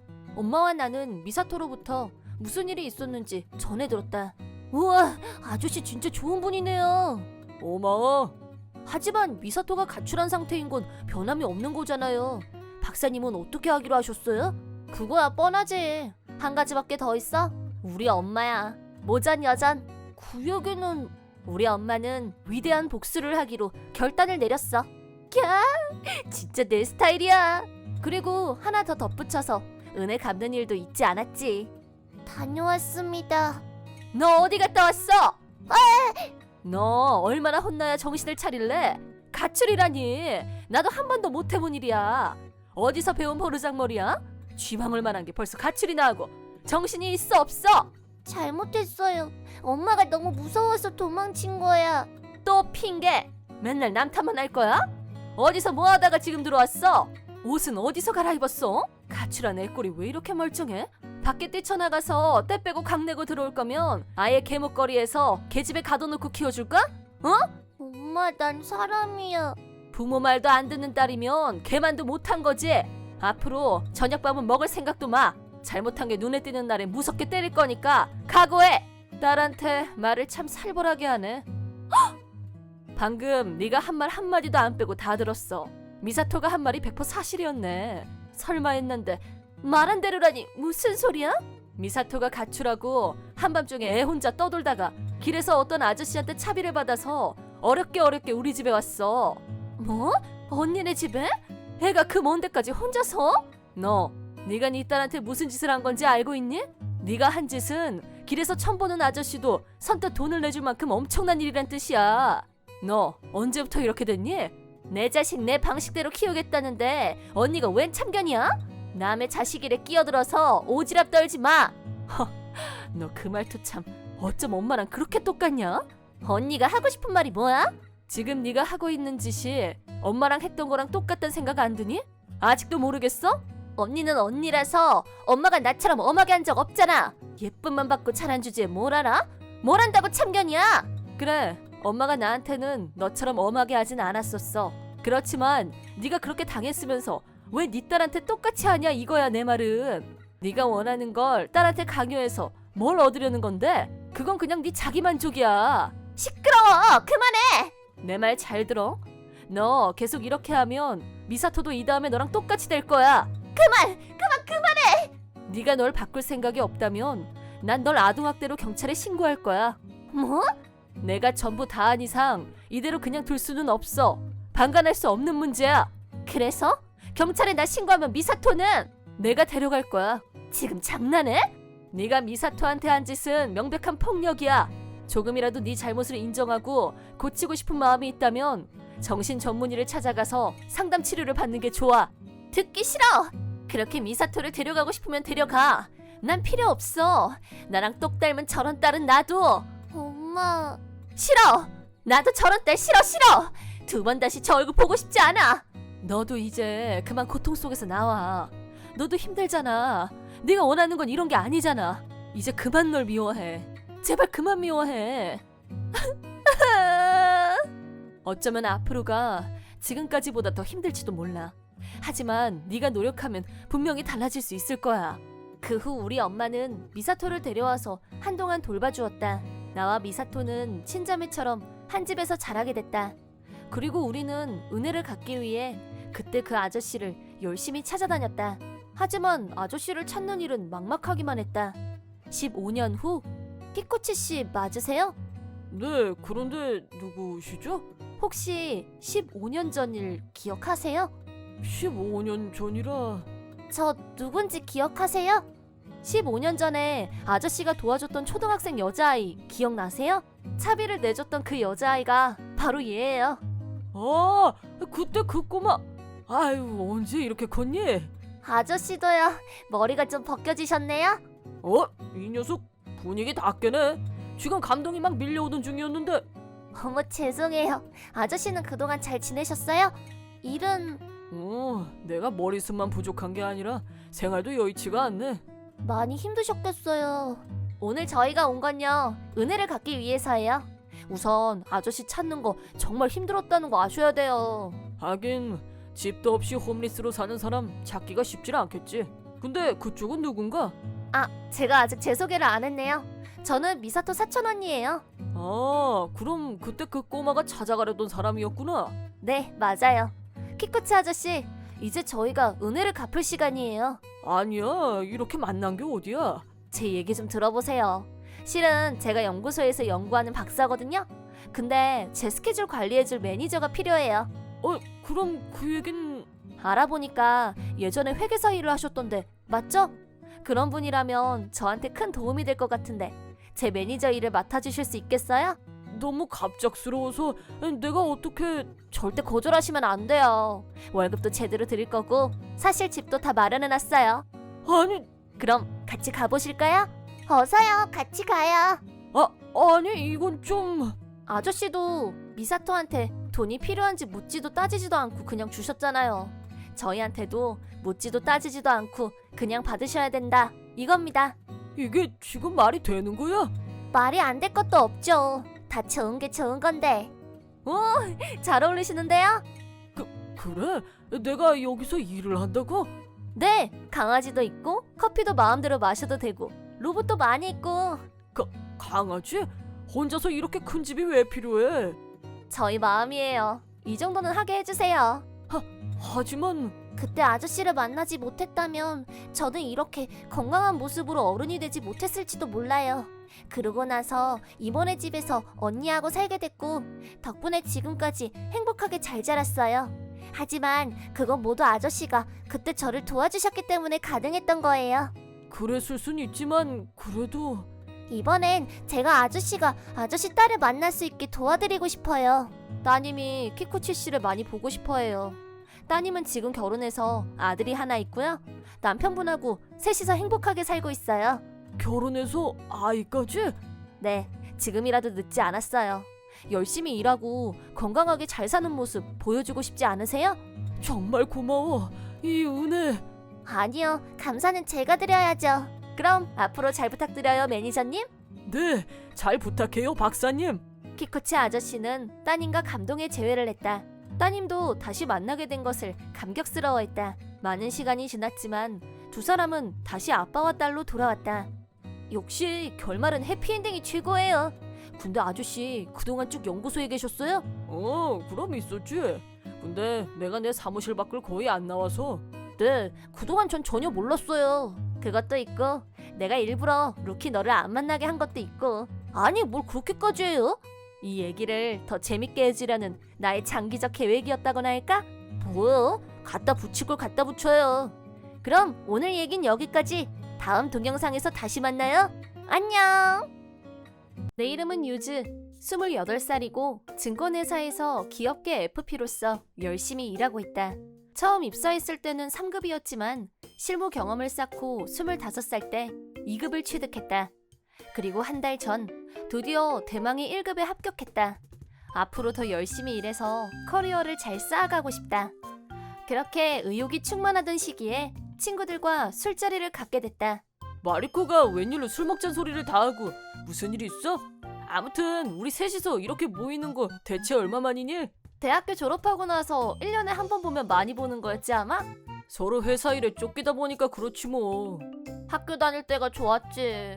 누가 아니래. 그땐 매일 놀고 또 놀고. 그때 우리 다 같이 홋카이도 여행 갔었잖아. 너무 좋았는데. 맞아. 마리코가 무슨 일이 있어도 아카이카와 동물원에 가야 된다고 막무가내였잖아. 하코다테에서 거기까지 얼마나 멀었냐고. 그만해. 그게 언제적 일이니? 까마득한 옛날 일을? 마리코가 다 큰 아기라 우리가 맨날 응석 들어줬는데 회사는 어떻게 다니나 신기하다. 그거 다 옛날 얘기라니까. 나 남친하고 완전 잘 지내. 그 남친하고 오래 가네? 당연하지 그럼. 2년 후면 우리도 30인데 난 너네 둘처럼 일만 하곤 못 살아. 아유, 하여간 말을 해도 하나도 안 변했어. 얘 오늘 시작부터 막 달리고 있잖아. 심상치가 않아. 남친도 머지않아 본성을 알게 될 텐데 큰일이네? 그럼 대박이지. 오늘 만난 치사토와 마리코는 같은 대학, 같은 과에서 공부한 친구들이다. 특히 치사토는 고등학교 때부터 친했기 때문에 최고 절친이라고 할 수 있고 신청했던 수업이 거의 비슷했기 때문에 어느 순간부터 우리 셋이 항상 붙어 다니게 되었다. 둘 다 잘 지내는 것 같아서 다행이다 하고 속으로 생각하고 있을 때 마리코가 얘기를 시작했다. 오늘 두 사람한테 보자고 한 건 다름이 아니라 매우 특별한 중대 발표가 있어서야. 응? 뭔데 그렇게 거창해? 얘들아, 나 결혼하기로 했어. 어머, 정말? 축하해 마리코. 남친 집안이 좀 빵빵하지 않았나? 좀 살지. 시아버지가 부동산 회사 경영하시는데 제법 규모도 있고 유명해. 그럼 마리코는 장차 사장 부인이네? 좀 있어 보이지? 대학 졸업하고 첫 입사한 회사에서 만난 상사가 사장 아들. 그리고 로맨스가 시작. 자연스럽긴 한데 이건 뭐 드라마지 뭐. 나도 나름 노력한 게 많아. 연상의 남자들이 좋아할 만한 화장에 옷 스타일까지. 그래, 애썼다. 아무튼 결혼하게 된 거 축하해. 너네 둘은 아직 독신에 남친도 없고 정말 걱정이다. 난 계속 시험 준비하느라고 소개팅도 한번 못하고 살았어. 나도 출장이 많아서 정신없이 왔다 갔다만 한 것 같아. 그러니까 니들은 어쩜 그렇게 남자 보기 안 따르는지. 마리코, 네가 최고의 따봉인 거 알았으니까 그만하시죠. 뭐야, 화났어? 너 설마 썸도 안 타본 거? 우리는 자기 인생을 위해서 열심히 싸우면서 치열하게 살고 있어. 남편 잘 만났다고 네가 성공했다고 생각하는 건 네 생각일 뿐이야. 은근 기분 나쁘네. 헐, 둘 다 취했어. 이러다 진짜 싸움 나겠네. 둘 다 진정하고 자, 일단 물부터 마시자. 아 참, 유재 너 국가 자격증 딴 지 얼마 안 됐다고 그랬지? 응. 뭐라고 했더라? 파이널 판타지라고 그랬나? 완전 다르거든. 파이낸셜 플래닝 기능사. 고객의 재무 관리, 금융에 대해서 어드바이스하는 직업이야. 돈하고 관련된 일이야? 응. 수입, 지출, 가족 구성, 부채, 자산 규모 이런 고객 정보를 듣고 그걸 토대로 효율적인 자산 운용에 대해서 조언하는 거지. 그런 일도 국가 자격증이 필요해? 나도 공부하면 딸 수 있을 것 같은데. 이게 진짜 놀고 있네. 그럼 너 월급은 많이 받아? 이번에 1급 취득했으니까 월급 조금 오를 것 같긴 한데. 정말? 그러면 오늘 술값은 네가 내. 뭐? 내가 요새 피부 관리 받으랴, 헤어 관리 받으랴. 월급날 많이 남았는데 돈이 다 떨어졌어. 넌 돈 없으니까 나보고 살아 이거냐? 증권회사 다니는 잘 나가는 친구가 이 정도는 아무것도 아니잖아. 너 처음부터 그럴 생각으로 우리 모이게 한 거냐? 그래서 주문도 제일 비싼 걸로 시키고. 별로 안 비싸. 기껏해야 2당 6,000원 정도야. 그 돈 벌기는 쉬운 줄 아냐? 어머, 우리 남친 올 시간이다. 나 데리러 온다고 했거든? 나 먼저 갈게. 오늘 잘 마셨다. 야! 너 그냥 누가 가래!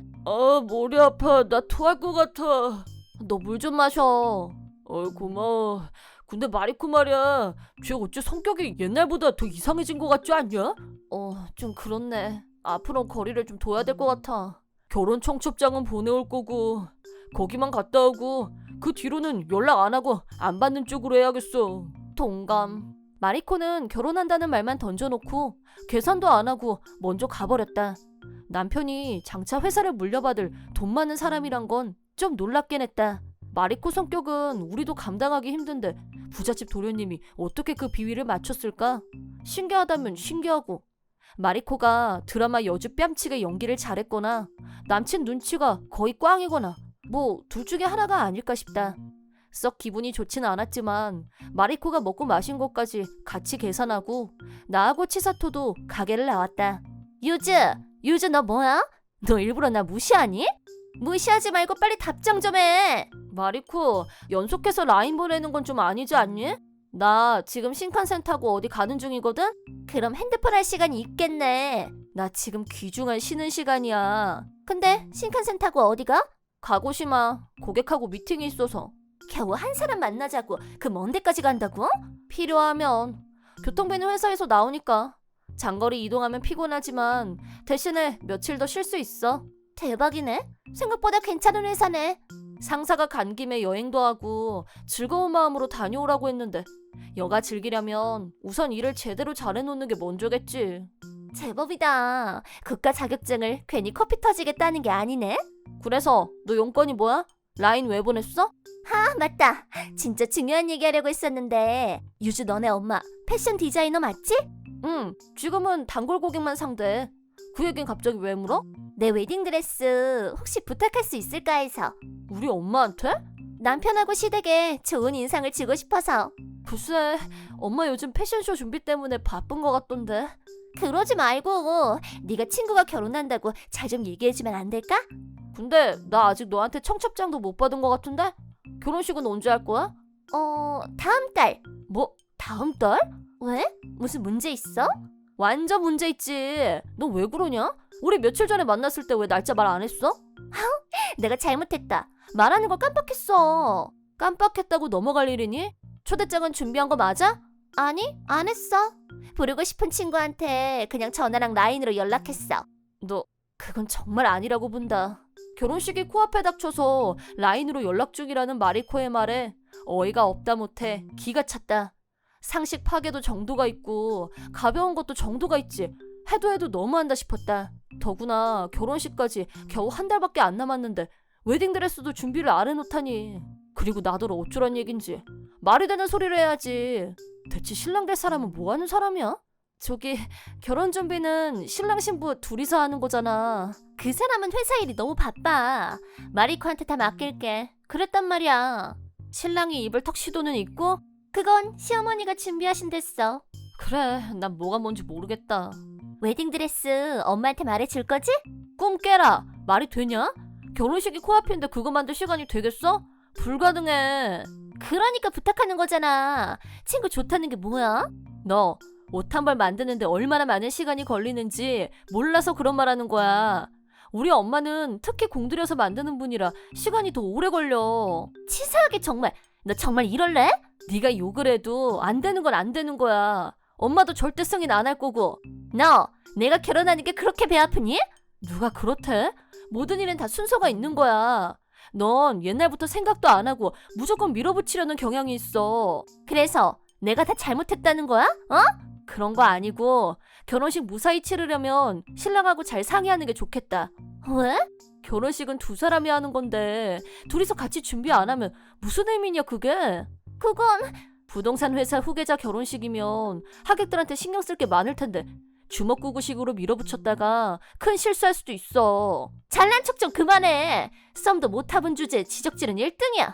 내가 왜 주먹구구야? 얼마나 열심히 했는데. 그래, 그럼 네가 계속 알아서 잘하면 되겠네. 웨딩드레스는 예식장에 빌리든가 해. 진짜 안 만들어줄 거야? 절대 불가. 대 6달 전이면 몰라도 지금은 안 돼. 포기해. 니네 엄마 유명하잖아. 나 유명한 사람 드레스 아니면 싫단 말이야. 미안한데 가고시마 곧 도착이거든.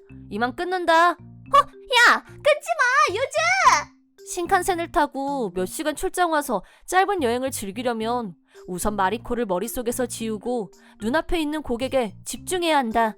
결혼은 누구나 처음 하는 거라지만 저렇게 무계획이 계획일 수도 있다니. 심지어 라인으로 초대하고 있다고 해놓고 나더러 오라는 말은 아직 하지도 않았다. 굳이 시간, 장소를 묻고 싶지도 않았고 연락 안 오면 그냥 말자는 생각까지 하게 됐다. 가고시마 출장을 다녀온 지 일주일 후 휴가를 마치고 첫 출근을 했다. 평상시처럼 일을 하고 퇴근을 하는데 회사 앞으로 어떤 사람이 불쑥 찾아왔다. 혹시 그쪽이 유주 씨인가요? 누구시죠? 갑자기 찾아와서 놀라게 해드려서 죄송합니다. 저는 아키야마 소우지라고 합니다. 네, 근데 저는 처음 뵙는 분 같은데요? 마리코와 결혼할 사람입니다. 이 남자가 신랑이라고? 마리코한테 유주 씨가 증권회사에 근무한다는 얘기를 들었어요. 그래서 증권회사면 틀림없이 모니로보 증권에 다닐 거라고 생각했어요. 네. 근데 왜 여기서 날 무작정 기다려? 뭐야? 단도직입적으로 묻겠습니다. 유주 씨, 대체 마리코한테 뭐라고 하신 겁니까? 에? 며칠 전에 퇴근하고 같이 저녁을 먹는데 마리코가 의기소침해서 그러더라고요. 베프가 웨딩드레스를 안 만들어준다고. 저기 요점이 뭐죠? 그쪽 어머니가 패션 디자이너라면서요. 네, 경력 20년의 베테랑 디자이너시죠. 누구나 들어본 적이 있는 파리 컬렉션에 출품하신 적도 있고. 네, 출품하신 적 있어요. 정보는 정확하신 것 같네요. 마리코는 그런 분한테 자기 드레스 부탁할 거라면서 들떠 있었어요. 에? 절친 부탁을 그렇게 거절해도 되는 겁니까? 본인이 만드는 것도 아니고 엄마한테 말만 전하면 될 걸 가지고. 저 남자 지금 뭐래냐? 여자한테 있어서 결혼식은 일생에서 가장 중요한 순간입니다. 네, 그렇겠죠. 더구나 두 사람은 대학 때부터 친한 사이였고 친구를 위해서 그 정도 부탁은 들어줄 수도 있는 거 아닙니까? 야키야마 씨, 이제 제가 얘기 좀 해도 될까요? 마리코 말만 듣고 저한테 따지러 오신 것 같은데 제가 제 아내를 위해서 나서는 게 뭐가 잘못됐습니까? 결혼 준비는 전부 마리코한테 떠넘겼다는 사람 입에서 저런 말이 나와? 도대체 뭐 때문에 그런 부탁도 안 들어주는지 그 이유나 좀 압시다. 납기? 아니면 돈? 대체 뭐가 문제야? 뭘 좀 제대로 알고 말씀을 좀 하시죠. 핵심은 마리코가 결혼을 겨우 한 달 남기고 웨딩드레스 얘기를 꺼냈던 거예요. 상식적으로 한 달 전에 드레스를 만든다는 게 말이 된다고 보세요? 뭐라고요? 마리코는 이미 반년 전에 부탁을 했다고 했어요. 이게 어디서 개빵을 누굴 호구로 하나? 불쑥 찾아와서 싸움을 거는 이 남자는 마리코의 남편이 될 야키야마 소우지라는 사람이었다. 마리코가 적당히 둘러대서 이 남자를 속인 게 뻔히 보였다. 하지만 드레스에 관해서는 100% 거짓말을 했고 이 남자는 마리코의 말을 철저히 믿고 있었기 때문에 일주일 전에 마리코와 주고받은 라인을 증거로 보여줬다. 이제 진상이 뭔지 파악이 되셨나요? 이미 알고 계시다시피 저희 엄마는 드레스 디자인도 하고 있어요. 하지만 마리코가 저한테 너무 늦게 부탁했어요. 그건 아무리 친한 친구라고 해도 뭘 부탁할 때는 최소한의 예의란 게 있는 거거든요? 아무리 친한 사이에도 예의를 지켜야 된다는 말은 들어보셨을 테니까 잘 아시겠죠? 그럼 저는 이만 가보겠습니다. 잠깐만요. 그래도 어떻게 안 되겠습니까? 이거 놓으세요. 마리코는 결혼식장에 있는 드레스는 입기 싫다고 해서요. 돈은 얼마든지 내겠습니다. 그러니까 제발 만들어달라고 부탁 좀 해주세요. 같은 얘기를 몇 번 하게 만드시는 거예요? 지금까지 마리코한테 저하고 다른 친구 한 명이 항상 져주면서 좋게 지내왔어요. 근데 저도 더는 그렇게 못하겠네요. 유주씨가 마리코하고 제일 친한 친구라면서요. 마리코가 그러던가요? 네, 무슨 일이 있을 때마다 항상 도와준다고. 야키야마씨, 남의 말을 무조건 믿는 게 다는 아니에요. 정 안 된다면야 할 수 없죠. 마리코를 잘 설득해서 결혼식장에서 빌려야죠. 네, 그렇게 하세요. 그 대신에 드레스 대여 비용은 그쪽에서 부담하는 걸로 하는 게 맞겠죠? 뭐요? 그쪽에서 안 된다고 해서 이렇게 된 거니까 상식적으로 생각해서 그쪽에서 부담하는 게 당연한 거 아닌가? 이 미친 마리코보다 더 또라이 아냐. 가만히 있자. 못해도 최소한 30만 원은 할 것 같은데. 전 상식적으로 그 돈 절대 낼 수 없고요. 정말 청구할 생각이면 전 결혼식 참석 안 합니다. 아, 진짜 피곤한 여자네. 그쪽 마음대로 생각하시고요. 그렇다면 할 수 없죠. 그쪽은 결혼식에 안 부를 겁니다. 앞으로 절대 마리코하고 만나거나 통화하는 것도 금지야. 그러죠 뭐. 신랑분이 그렇게 말하는데 제가 굳이 참석할 이유도 없네요. 황금 같은 시간 쪼개서 여기까지 와줬으면 영광인 줄 알아야지. 저도 황금 같은 퇴근 시간에 급 피곤해서 이만 가보겠습니다. 와, 멘붕 제대로야. 뭐 저런 인간이 다 있어? 막판에 필사적으로 빠져나왔으니까 망정이지 하마터면 말릴 뻔했어. 저런 인간이 차기 사장이라고? 저런 상식으로 대출 사업을 해? 완전 오이상실. 좋은 이별 방식은 아니었으나 이걸로 손절이라고 생각하니 조금은 후련했다. 그렇게 생각을 정리하고 집에 가자마자 치사토에게 오늘 있었던 대사 사실을 낱낱이 고하자 나도 절대 안 간다 라는 답장이 왔다. 나한테 절친은 치사토밖에 없다는 생각이 들었다. 3주 후 마리코의 결혼식 날 나란히 불참하는 대신 치사토를 몇 년 만에 우리 집으로 불러서 둘이서 특별한 타이틀 없이 그저 파티 기분을 즐겼다. 그때 마리코로부터 분노의 전화가 걸려왔다. 여보세요? 야, 이것들아! 누구야? 나야, 마리코! 마리코? 미안하다. 내가 연락 차단하는 걸 깜빡했었네. 내가 라인을 얼마나 많이 보냈는데 너 읽지도 않더라? 너 내 연락처 차단했지?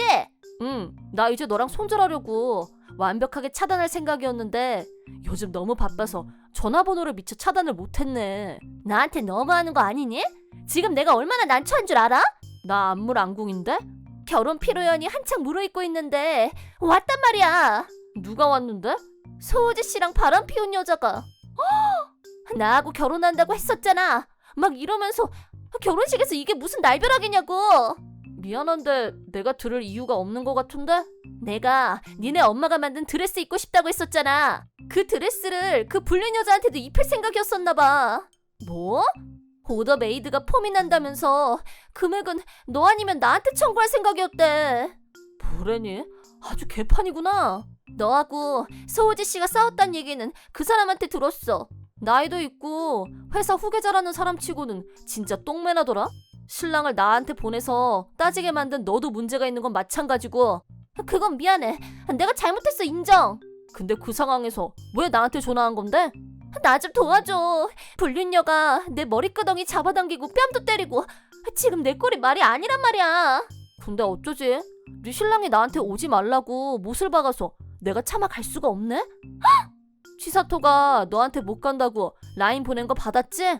그렇긴 한데 치사토가 우리 집에 100년 만에 와서 파자마 파티 중이거든? 배달 음식에 디저트 먹고 파티 중이야. 나도 니네 소중한 친구잖아. 난 아무래도 상관없단 거야? 왜 우리만 널 소중해야 되니? 하는 생각이 절로 났다. 치사토 역시 손톱만큼 남아있던 정마저 떨어져 나가는 소리가 들리는 것 같다며 한숨을 내쉬었다. 여기까지 들은 마리코 얘기로 추측컨대 신랑인 소우지는 양다리를 걸치고 있었고 마리코 말고 다른 여자한테도 동시에 프로포즈를 했는데 일부 일처제의 나라에서 어느 쪽을 진짜 부인으로 할 건지도 못 정하고 결혼식 당일이 됐다는 황당한 이야기. 2번이나 결혼식을 올리면 금전적 출혈이 상당할 거고 최소한 드레스만이라도 돌려 입으면 돈이 절약될 거라고 생각했던 건가? 고딩 동창회 갔다가 거기서 같은 반이었던 여자애랑 눈이 맞아서 얘기꽃을 피우다가 술 진탕 마시고 그대로. 바람난 여자가 고딩 친구고 술 마시고 그대로 호텔로 가서 선을 넘었다. 뭐 그런 뻔한 얘기네? 시아버지랑 시어머니가 화가 너무 많이 나셔서 소우지 씨를 집에서 쫓아낸다고 난리도 아니야. 그럼 미래 사장 부인은 날아갔네? 신랑이 양다리 걸쳐서 결혼식 쪽났다고 사람들이 수군거릴 텐데 회사를 어떻게 가? 사실인데 그걸 어쩌겠어. 남일처럼 그러지 말고 좀 도와줘. 웬일이니? 완벽한 남일이야. 우리 베프잖아. 절친. 쭉 잘 지냈잖아. 좀 있으면 우리 우정 10주년이야. 내일 모레면 30 되는 어른이 뭐 하나 잘나는 게 있으면 바로 여왕이라도 된 듯 꾸는 게 영 거슬려. 나 잘못한 게 쌤통이다 이거야 뭐야? 넌 네가 사람 불러놓고 술값 바가지 씌우고 먼저 가는 애잖아. 나한테만 막 하는 게 아니라 치사토도 무시했잖아 너. 그건 내 본심이 아니라 술이 좀 들어가니까 헛소리가 나온 거지. 뭐라니? 너 나한테 드레스값도 바가지 씌울 생각 아니었어? 요즘 그건 내가 정말 미안해. 갑자기 왜 사과라고 난리야? 내가 못되게 군 건 반성하고 고칠게. 지금 내가 이 상황이 정리가 안 돼서 부탁하는 거야. 부탁 못 들어주겠다. 결혼식에 초대도 못 받은 애가 갑자기 나타나서 교통정리하는 것도 웃기잖아. 제발 좀. 네가 먹튀한 술값은 손절 비용이었던 걸로 생각할게. 안 돼. 이대로면 내가 너무 불쌍한 여자가 되잖아. 불행한 여자는 되지 않게 해달라고. 나도 기도는 한번 해줄게.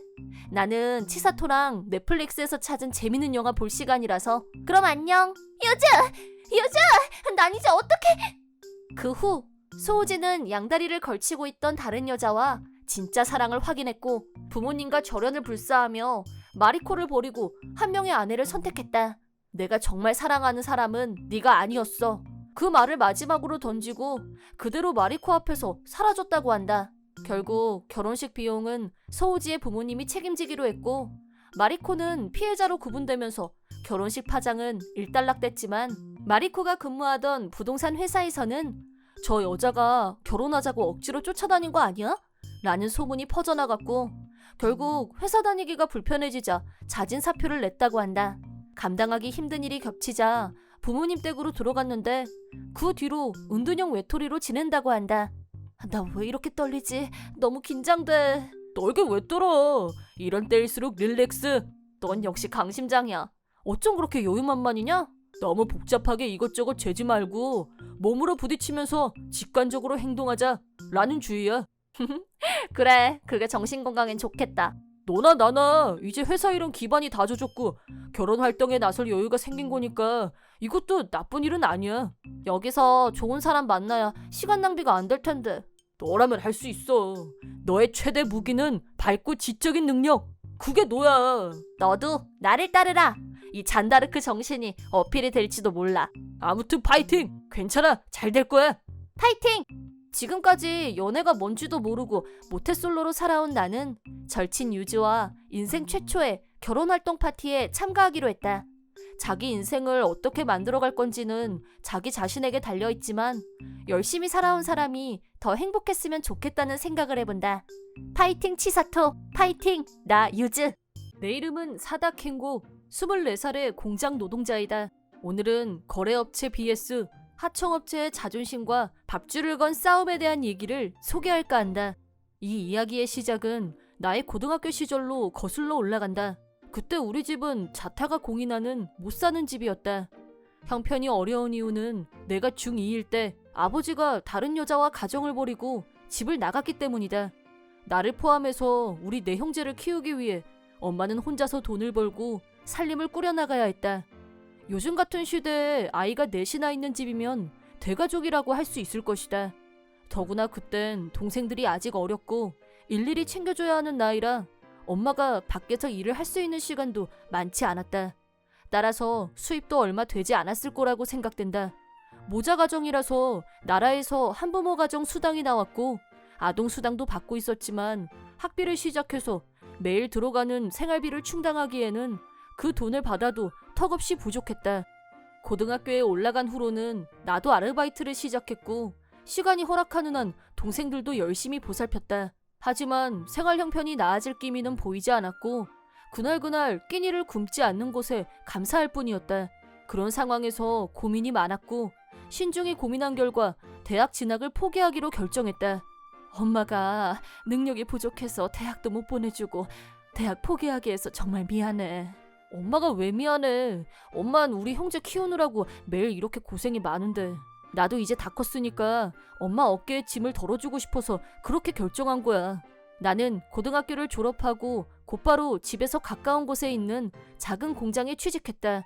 그 공장은 금속 가공을 전문으로 하는 곳이었고 전자제품이나 의료기기 등 여러 기업으로부터 주문을 받아서 납품을 하는 하청업체였고 전형적인 소규모 특화 공장이라고도 할 수 있는 곳이었다. 종업원도 10명 정도로 작은 규모의 공장이었지만 사장님이신 후르무라 씨는 정말 좋은 분이었다. 또 작업 환경도 좋고 작업 조건도 의외로 굉장히 좋은 곳이었다. 퇴근하면 동생들을 돌볼 수 있는 여유도 있고 월급도 받고 행복하다는 생각도 하며 잘 지냈다. 그럴수록 공장에서 매일 열심히 최선을 다해 일했다. 월급도 나쁜 편은 아니었기 때문에 전에 비해 생활 형편은 한결 좋아졌고 역시 취직을 하길 잘했다고 이제 모든 게 좋아질 거라고 그렇게 생각했고 그렇게 믿었다. 어느덧 취직을 한 지도 2년이 지나 내 나이는 20살이 되어 있었다. 20살이 되면 치르게 되는 인생의 단 한 번뿐인 이벤트, 바로 성인식이 다가오고 있었다. 시에서 주최하는 성인식엔 학교 동창들과 오랜만에 얼굴을 보게 되는 자리이기도 하지만 나는 일찌감치 그 자리에 참석할 생각이 없었다. 집안 형편이 어려워서 남들 다 가는 수학여행도 못 갔고 학창시절도 친구들과도 좋은 추억 하나 없는 데다가 회사 일도 바쁘고 해서 성인식이라고는 해도 굳이 그 자리에 참석할 이유가 내겐 없었다. 하지만 성인식 안내 엽서가 배달된 시점에 딱 맞춰서 중학교 동창인 모리구치 류우지란 애한테서 갑자기 라인이 왔다. 오랜만이다. 잘 지냈냐?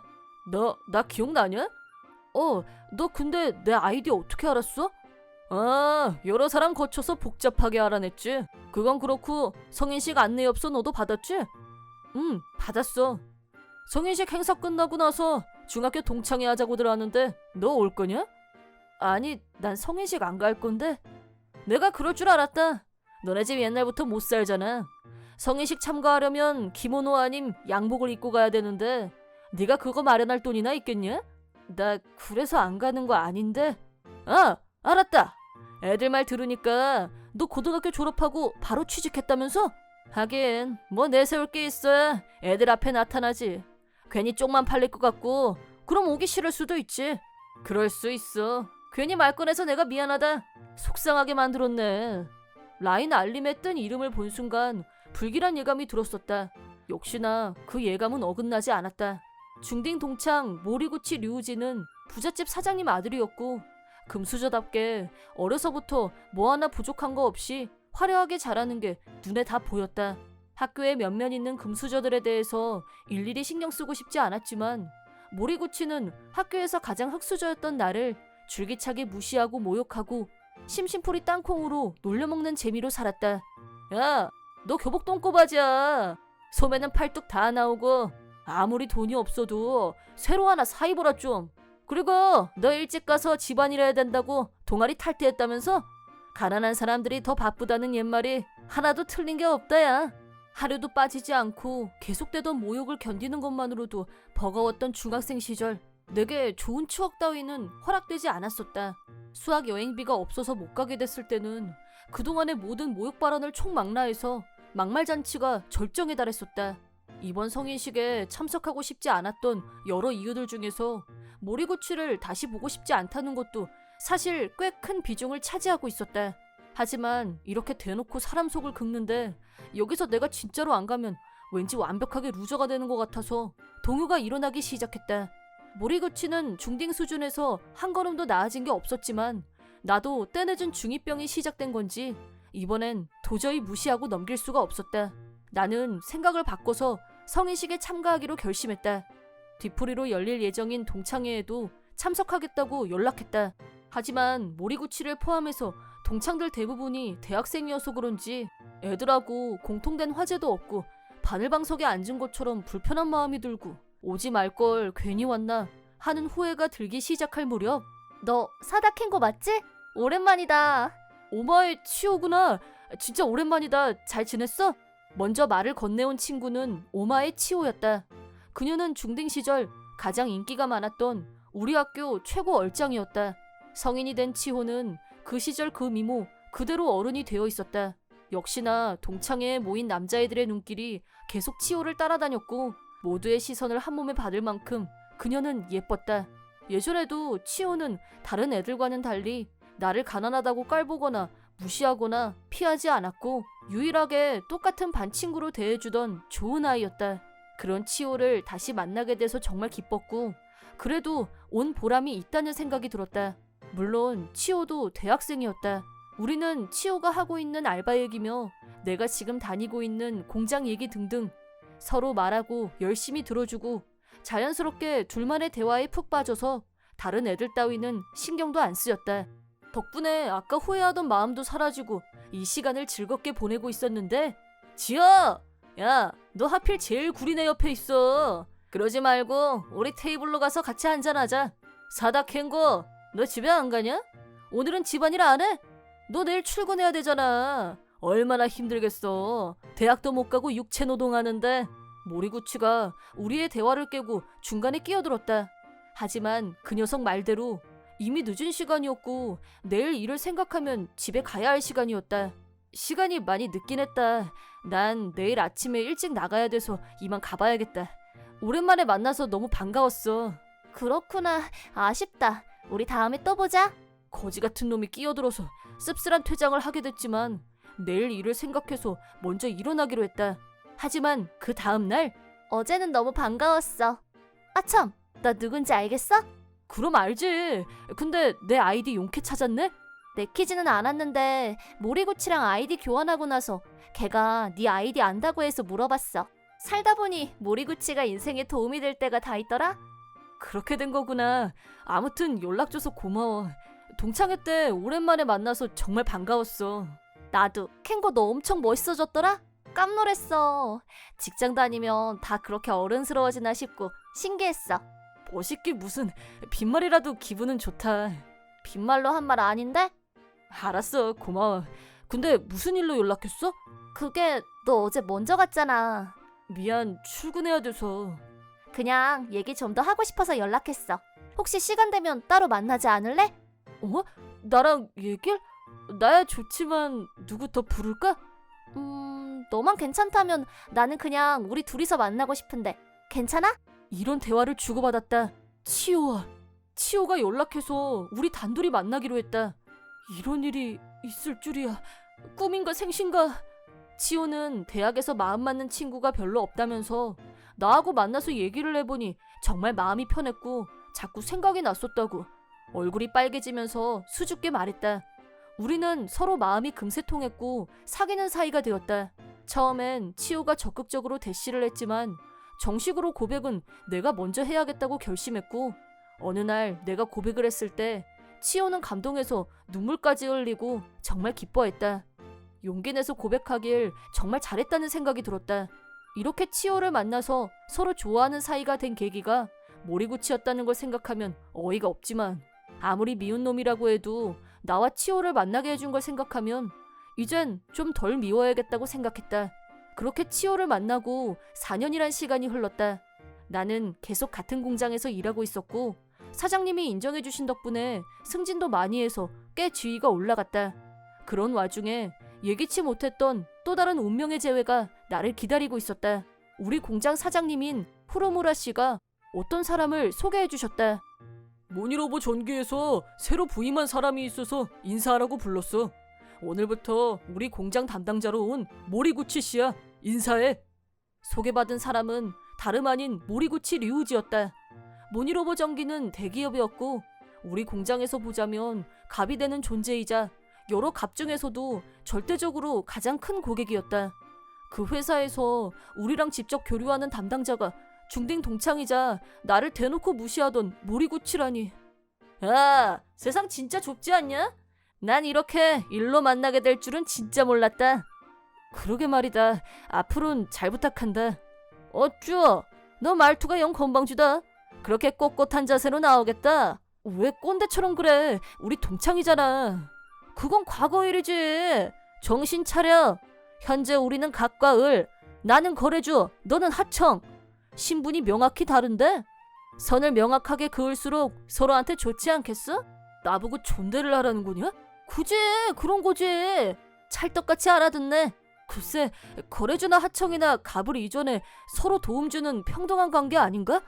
야, 그런 건 다 듣기 좋으라고 하는 말이고, 실상은 갑과 을이라는 명확한 권력과 신분의 차이가 있는 거지. 내 말 한마디면 너네 회사는 휘청할 수도 있다는 거 한시도 잊지 말고 명심해라.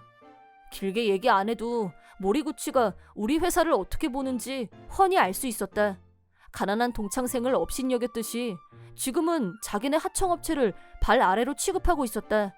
실질적으로 모리구치가 담당자로 현장을 드나들게 되면서, 야, 누가 커피 좀 가지고 와. 왜 이렇게 눈치들이 없어? 뭐야, 너 지금 나 꼬라보는 거냐? 계약 파기당하고 싶어? 눈 깔아. 싹수 없는 말투에 똥매너.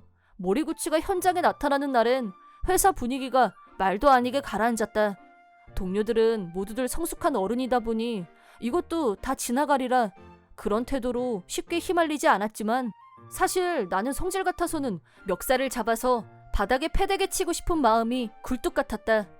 나름 필사적으로 참고 있었지만 나라고 자존심이 없고 감정이 없을까. 그러다 사건이 터졌다. 사장님 어머님이 갑자기 돌아가셨고 장례를 치르기 위해 사장님이 며칠 회사를 비우게 됐다. 그 기간 동안에는 내가 사장님을 대신해서 현장 책임자 역할을 맡게 됐는데, 사장님이 자리를 비운 바로 다음 날 모리구치가 공장에 나타났다. 그리고 네? 납기 단축이요? 이렇게 갑자기 말입니까? 내가 미리 말하는 걸 깜빡했어. 알아서 좀 맞춰줘. 현재 작업 중인 안건에 대해서 갑자기 납기를 단축해달라고 무리한 요구를 했다. 납기일 변경이야 있을 수 있는 일이지만 일주일 후로 정해져 있는 납기를 3일 후로 변경해달라니 요구도 정도껏 해야 들어주지.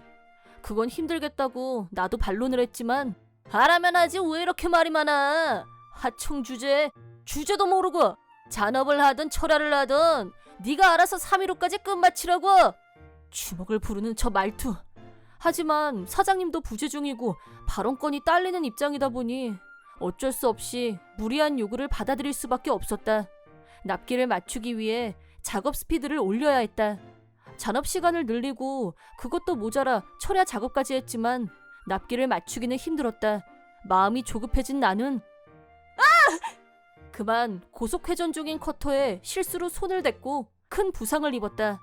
구급차에 실려서 병원에 옮겨진 나는 다행히 손에 입은 부상은 후유증이 남지 않을 거라고 했지만 완치가 될 때까지 2개월은 걸릴 거란 말을 들었다. 그 사이에 일을 할 수 없다는 게 큰 문제였다. 최악의 상황에서 말도 안 되는 실수로 상황을 더 악화시키고 말았다. 일련의 사건에 대한 보고를 받은 사장님이 우리 집까지 직접 찾아와 주셨다. 나는 부상도 있고 무릎 꿇고 사죄드렸다. 책임을 완수하지 못한 죄송함에 정말 면목 없습니다. 납기도 못 맞추고 실수로 부상까지 입은 나는 사장님 얼굴을 뵈니 죄송하고 속상한 마음에 울컥 눈물이 나왔다. 하지만 사장님은 나도 얘기 다 들었어. 오히려 내가 더 미안하게 됐네. 자네 혼자 너무 큰 부담을 지게 한 것 같아. 내 생각이 짧았어. 게다가 이렇게 큰 부상까지 당하고 이거 정말 미안하게 됐어. 이건 전적으로 내 책임이고 자넨 잘못한 거 없어. 지금은 잘 쉬고 잘 먹고 몸 생각만 해. 사장님의 따뜻한 말씀에 참았던 눈물이 왈칵 쏟아졌다. 다음날 회사에서 사장님과 나 그리고 모리구치가 얘기하는 자리가 마련됐다. 납기는 맞추지도 못하면서 일할 사람만 다치고 대체 제대로 하는 일이 없어. 이런 하청하고 어떻게 일을 해? 모리구치는 항상 보던 거만한 태도였다. 그때였다. 후루무라 사장님은 조용히 자리에서 일어났다. 그쪽 책임자에게 분명히 전달해 주기 바랍니다. 앞으로 모니로버 전기와는 거래할 생각이 없으니 계약을 해지하자고 말입니다. 분명한 어조로 단호하게 말하는 사장님. 그리고 숨이 넘어갈 뻔한 나와 놀란 모리구치. 왜냐하면 모니로버 전기는 우리 공장 입장에서 가장 큰 고객이기 때문이다. 만일 정말 계약이 파기된다면 거대한 타격을 받는 곳은 우리 회사 쪽이 될 것이다. 그건 누가 봐도 명백한 사실이었다. 따라서 여전히 갑인 모리구치는 사장님의 단호함에 압도당하긴 했어도 거만한 태도는 흔들리지 않았다. 그럼 누구 손해인지 알기나 해? 좋을 대로 널리고 널린 게 하청받을 공장인 거 몰라? 어디서 배짱을 튕겨? 라며 거칠게 대꾸하고는 그대로 사무실에서 나가버렸다. 사장님, 제가 이런 말씀드리긴 뭐하지만 이래도 괜찮을까요? 저도 걱정이네요. 다른 거래처가 있다고는 하지만 그래도... 다른 사원들은 모두 안절부절 못했지만 사장님은 흔들림 없이 덤덤한 표정으로 너무 걱정 마. 사람이 죽으라는 법은 없으니까. 내가 이래봬도 인맥이 넓은 편이야. 모니로버가 빠진 자리를 다 채우기에는 부족할 수도 있지만 사원들 월급 줄 정도는 어떻게든 되게 해야지. 내가 그래도 사장인데 나 한번 믿어봐. 사장님은 자신 있어 하셨고 그건 허영이 아니란 걸 잘 안다. 우리도 우리가 가진 기술력엔 자부심이 있었다. 영업만 열심히 한다면 분명 새로운 거래처를 찾을 수 있을 거라고 확신했다. 하지만 그래도 모니로버 전기는 우리 공장 최대 거래처였다는 사실, 그 빈자리를 채우지 못한다면 우리가 입을 손해는 막대한 액수가 될 것이 뻔했다. 이번 사태는 모두 내가 저지른 실수 때문에 일어났고 따라서 내가 책임져야 한다고 마음먹은 나는 중요한 결단을 내렸다. 그리고 어떤 사람에게 전화를 걸었다. 여보세요? 나야. 지난번에 말한 거 하겠다고 말씀드려줘. 그리고 몇 달 후 제 아들놈이 큰 신뢰를 범했다고 들었습니다. 정말 죄송합니다. 계약을 해지하겠다고 하신 건 철회해 주실 수 없겠습니까? 죄송합니다. 뜻밖에도 모리구치가 자기 아버지인 모니로버 사장님과 함께 와서 정식으로 사과했다. 이런 일이 일어날 수 있었던 뒷배경에는 그날 내가 전화를 건 사람은 내 여친인 치오였다. 우리는 이미 결혼을 약속한 사이였지만 결혼 승낙을 받을 때 치오 아버님은 나에게 한 가지 조건을 내걸으셨다. 그건 바로 결혼을 할 거라면 자기 회사를 물려받아야 한다는 것이었다. 알고 보니 치오 아버님은 모니로버 전기의 강력 라이벌인 루키 전기를 경영하고 계신 분이었다. 학력도 재산도 아무것도 내세울 것이 없는 나였지만 내가 가진 기술과 열심히 일하는 성실한 자세, 가족을 부양하기 위해 책임감 있게 살아온 반듯하고 우직한 모습을 높게 평가해 주셨다. 자네가 내 뒤를 이을 결심만 선다면 후계자 수업은 한치의 빈틈없이 책임지고 진행하겠네. 그런 후에 내 뒤를 이을 수 있는지는 사원들과 중역 간부들에게 인정을 받아야만 가능한 일이야. 이 일이 결코 쉬운 일이 아니란 건 자네도 짐작하겠지만 그래도 해보겠나? 사실 나는 지금 일하는 공장에서 한 우물을 팔 생각이었기 때문에 다른 생각은 없었다. 무엇보다 그렇게 큰 회사의 경영을 책임질 자신도 없었다. 하지만 오랜 시간 내가 몸담았던 회사에 이런 막대한 손해를 끼치게 되고 나니 무슨 일이 있어도 이번 문제는 내가 해결을 해야겠다는 결심을 하게 됐고, 루키 정기에 후계자 수업을 받겠다는 뜻을 장인어른께 전달하면서 나 역시 조건을 하나 내걸었다. 다름 아닌 우리 공장과 계약을 체결해달라는 것이었다. 다시 말해서 라이벌 회사에 우리 기술을 써달라는 제안을 던진 것이다. 장인어른과 후르무라 사장님을 만나게 한 후 의견을 타진한 결과 장인어른도 우리 회사의 기술을 높이 평가하셨고 양쪽 모두 만족하는 분위기에서 계약이 성사되었다. 그 결과 막대한 손실이 예상됐던 부분을 완벽하게 만회한 것은 물론이고 그뿐 아니라 이 공장의 기술이 다른 곳으로 유출된다면 우리로서는 막대한 타격을 입게 됩니다. 그러니까 다른 계약은 보류했으면 좋겠다 이겁니다. 사실 우리 공장이 갖고 있는 기술은 세계 어디에 내놔도 손색이 없는 톱클래스 수준이었다. 모니로버 전기의 주력 상품 중에는 우리 공장의 기술이 없으면 생산이 불가능한 제품도 있을 정도였다. 그런데 만약 라이벌 기업에 그 기술을 빼앗기게 된다면 자신들의 경쟁력에도 큰 문제가 생길 것이 분명했다. 나는 이런 모든 상황을 분석한 후에 장인어른의 조건을 받아들인 것이다. 모리구치는 우리 공장을 그저 하청업체라고 깔보기만 했을 뿐 정확한 내용이나 업계 사정에 대해서는 아무것도 모르고 있을 거라고 짐작했는데 그런데 예상이 정확하게 맞아떨어졌다. 하청업체야 널리고 널렸다는 말을 했을 때부터 내 머릿속에선 이미 다음 수를 어떻게 둘지 다 계획이 있었다. 그 결과 모리구치는 자기 아버지까지 대동하고 무릎을 꿇으려고 나타난 것이다. 하지만 후르무라 사장님은 냉정하고 단호했다. 사장님 회사와는 거래도 참 오래 했고 나도 이런 상황은 정말 원하지 않았었는데 아무래도 아드님한테 가장 중요한 걸 안 가르치신 것 같습니다. 거래주 업체와 하청업체는 가불이 아니라 대등한 관계라는 사실. 더구나 우리 회사는 우리만 만들 수 있는 특허 기술이 있음에도 불구하고 불손하고 거만한 태도로 일관했어요. 비즈니스의 기본도 제대로 안 가르치고 무슨 거래를 하자는 겁니까? 그건 거래를 하기 전에 자식 교육부터 먼저 제대로 하고 내보내라 이 말입니다. 그렇게 모리구치 부자의 부탁은 완전 거부당했고 결과적으로 모리로버 전기는 인기 상품의 생산을 중지할 수밖에 없는 상황에 몰렸다. 사업은 축소되고 물론 도산 위기까지는 가지 않았지만 루키 전기와의 라이벌이라는 명칭은 포기해야만 했다. 아버지의 분노를 유발하고 신뢰를 잃은 모리구치는 회사에서 잘리는 수모를 당했다. 물론 모니로보사 돌대가리 아들 이란 닉네임을 얻고 업계에서 모자란 놈으로 일약 유명세를 타면서 어떤 회사에서도 받아주지 않는 불청객으로 전락. 결국 그러다 찾아간 곳이 우리 회사처럼 하청업체 회사였다고 한다. 그 회사 사람들과는 잘 아는 사이여서 모리구치가 어떻게 일하고 있는지 물어봤더니 내가 누군 줄 알아? 나는 모니로버에서 잘 나가던 사람이야. 니들하고 나를 동급으로 보지 마. 하는 말마다 진상도 그런 진상이 없다는 대답이 돌아왔다. 그렇게 온갖 잘난 척에 진상을 제대로 떨더니 결국 얼마 못 견디고 제 발로 나갔다고 했다. 모리구치가 들어갔던 공장은 불량 청소년이라던가 사회 부적응자였던 사람들을 갱생시키는 곳으로도 알려져 있는 회사로 사장님은 모리구치가 문제가 있다는 걸 알면서도 채용을 했던 거였는데 만약 그 회사에서도 못 버텼다면 세상 어디를 가도 일할 곳을 찾기란 불가능할 것이다. 지금은 어디서 뭘 하고 있는지 아버지인 모리구치 사장님도 행방을 모른다고 한다. 한편 나는 치오와 결혼을 했고 장인 어른과의 약속대로 공장을 그만두고 후계자 수업을 받으며 열심히 업무를 배우고 있다. 그동안 큰 신세를 졌던 후르무라 사장님께 보답도 할 수 있었고 내 조건으로는 들어가기 힘들었을 유명 대기업에서 일을 하게 됐다. 대학 진학을 포기하고 취직을 선택했던 나로서는 한 번도 생각해 본 적이 없는 일들이라 사실 나도 적응이 잘 안 되고 있다. 그리고 현재는 내가 전에 일했던 공장의 영업 담당자가 되어 거래주와 하청업체로 관계가 변했지만 여전히 예전 동료들과 좋은 사이로 지내고 있다. 나중에 정년 퇴임하면 다시 우리 공장으로 와. 내가 재고용 책임질 테니까. 그때까지 사장님이 현역으로 계신다면 저도 기꺼이 가겠습니다.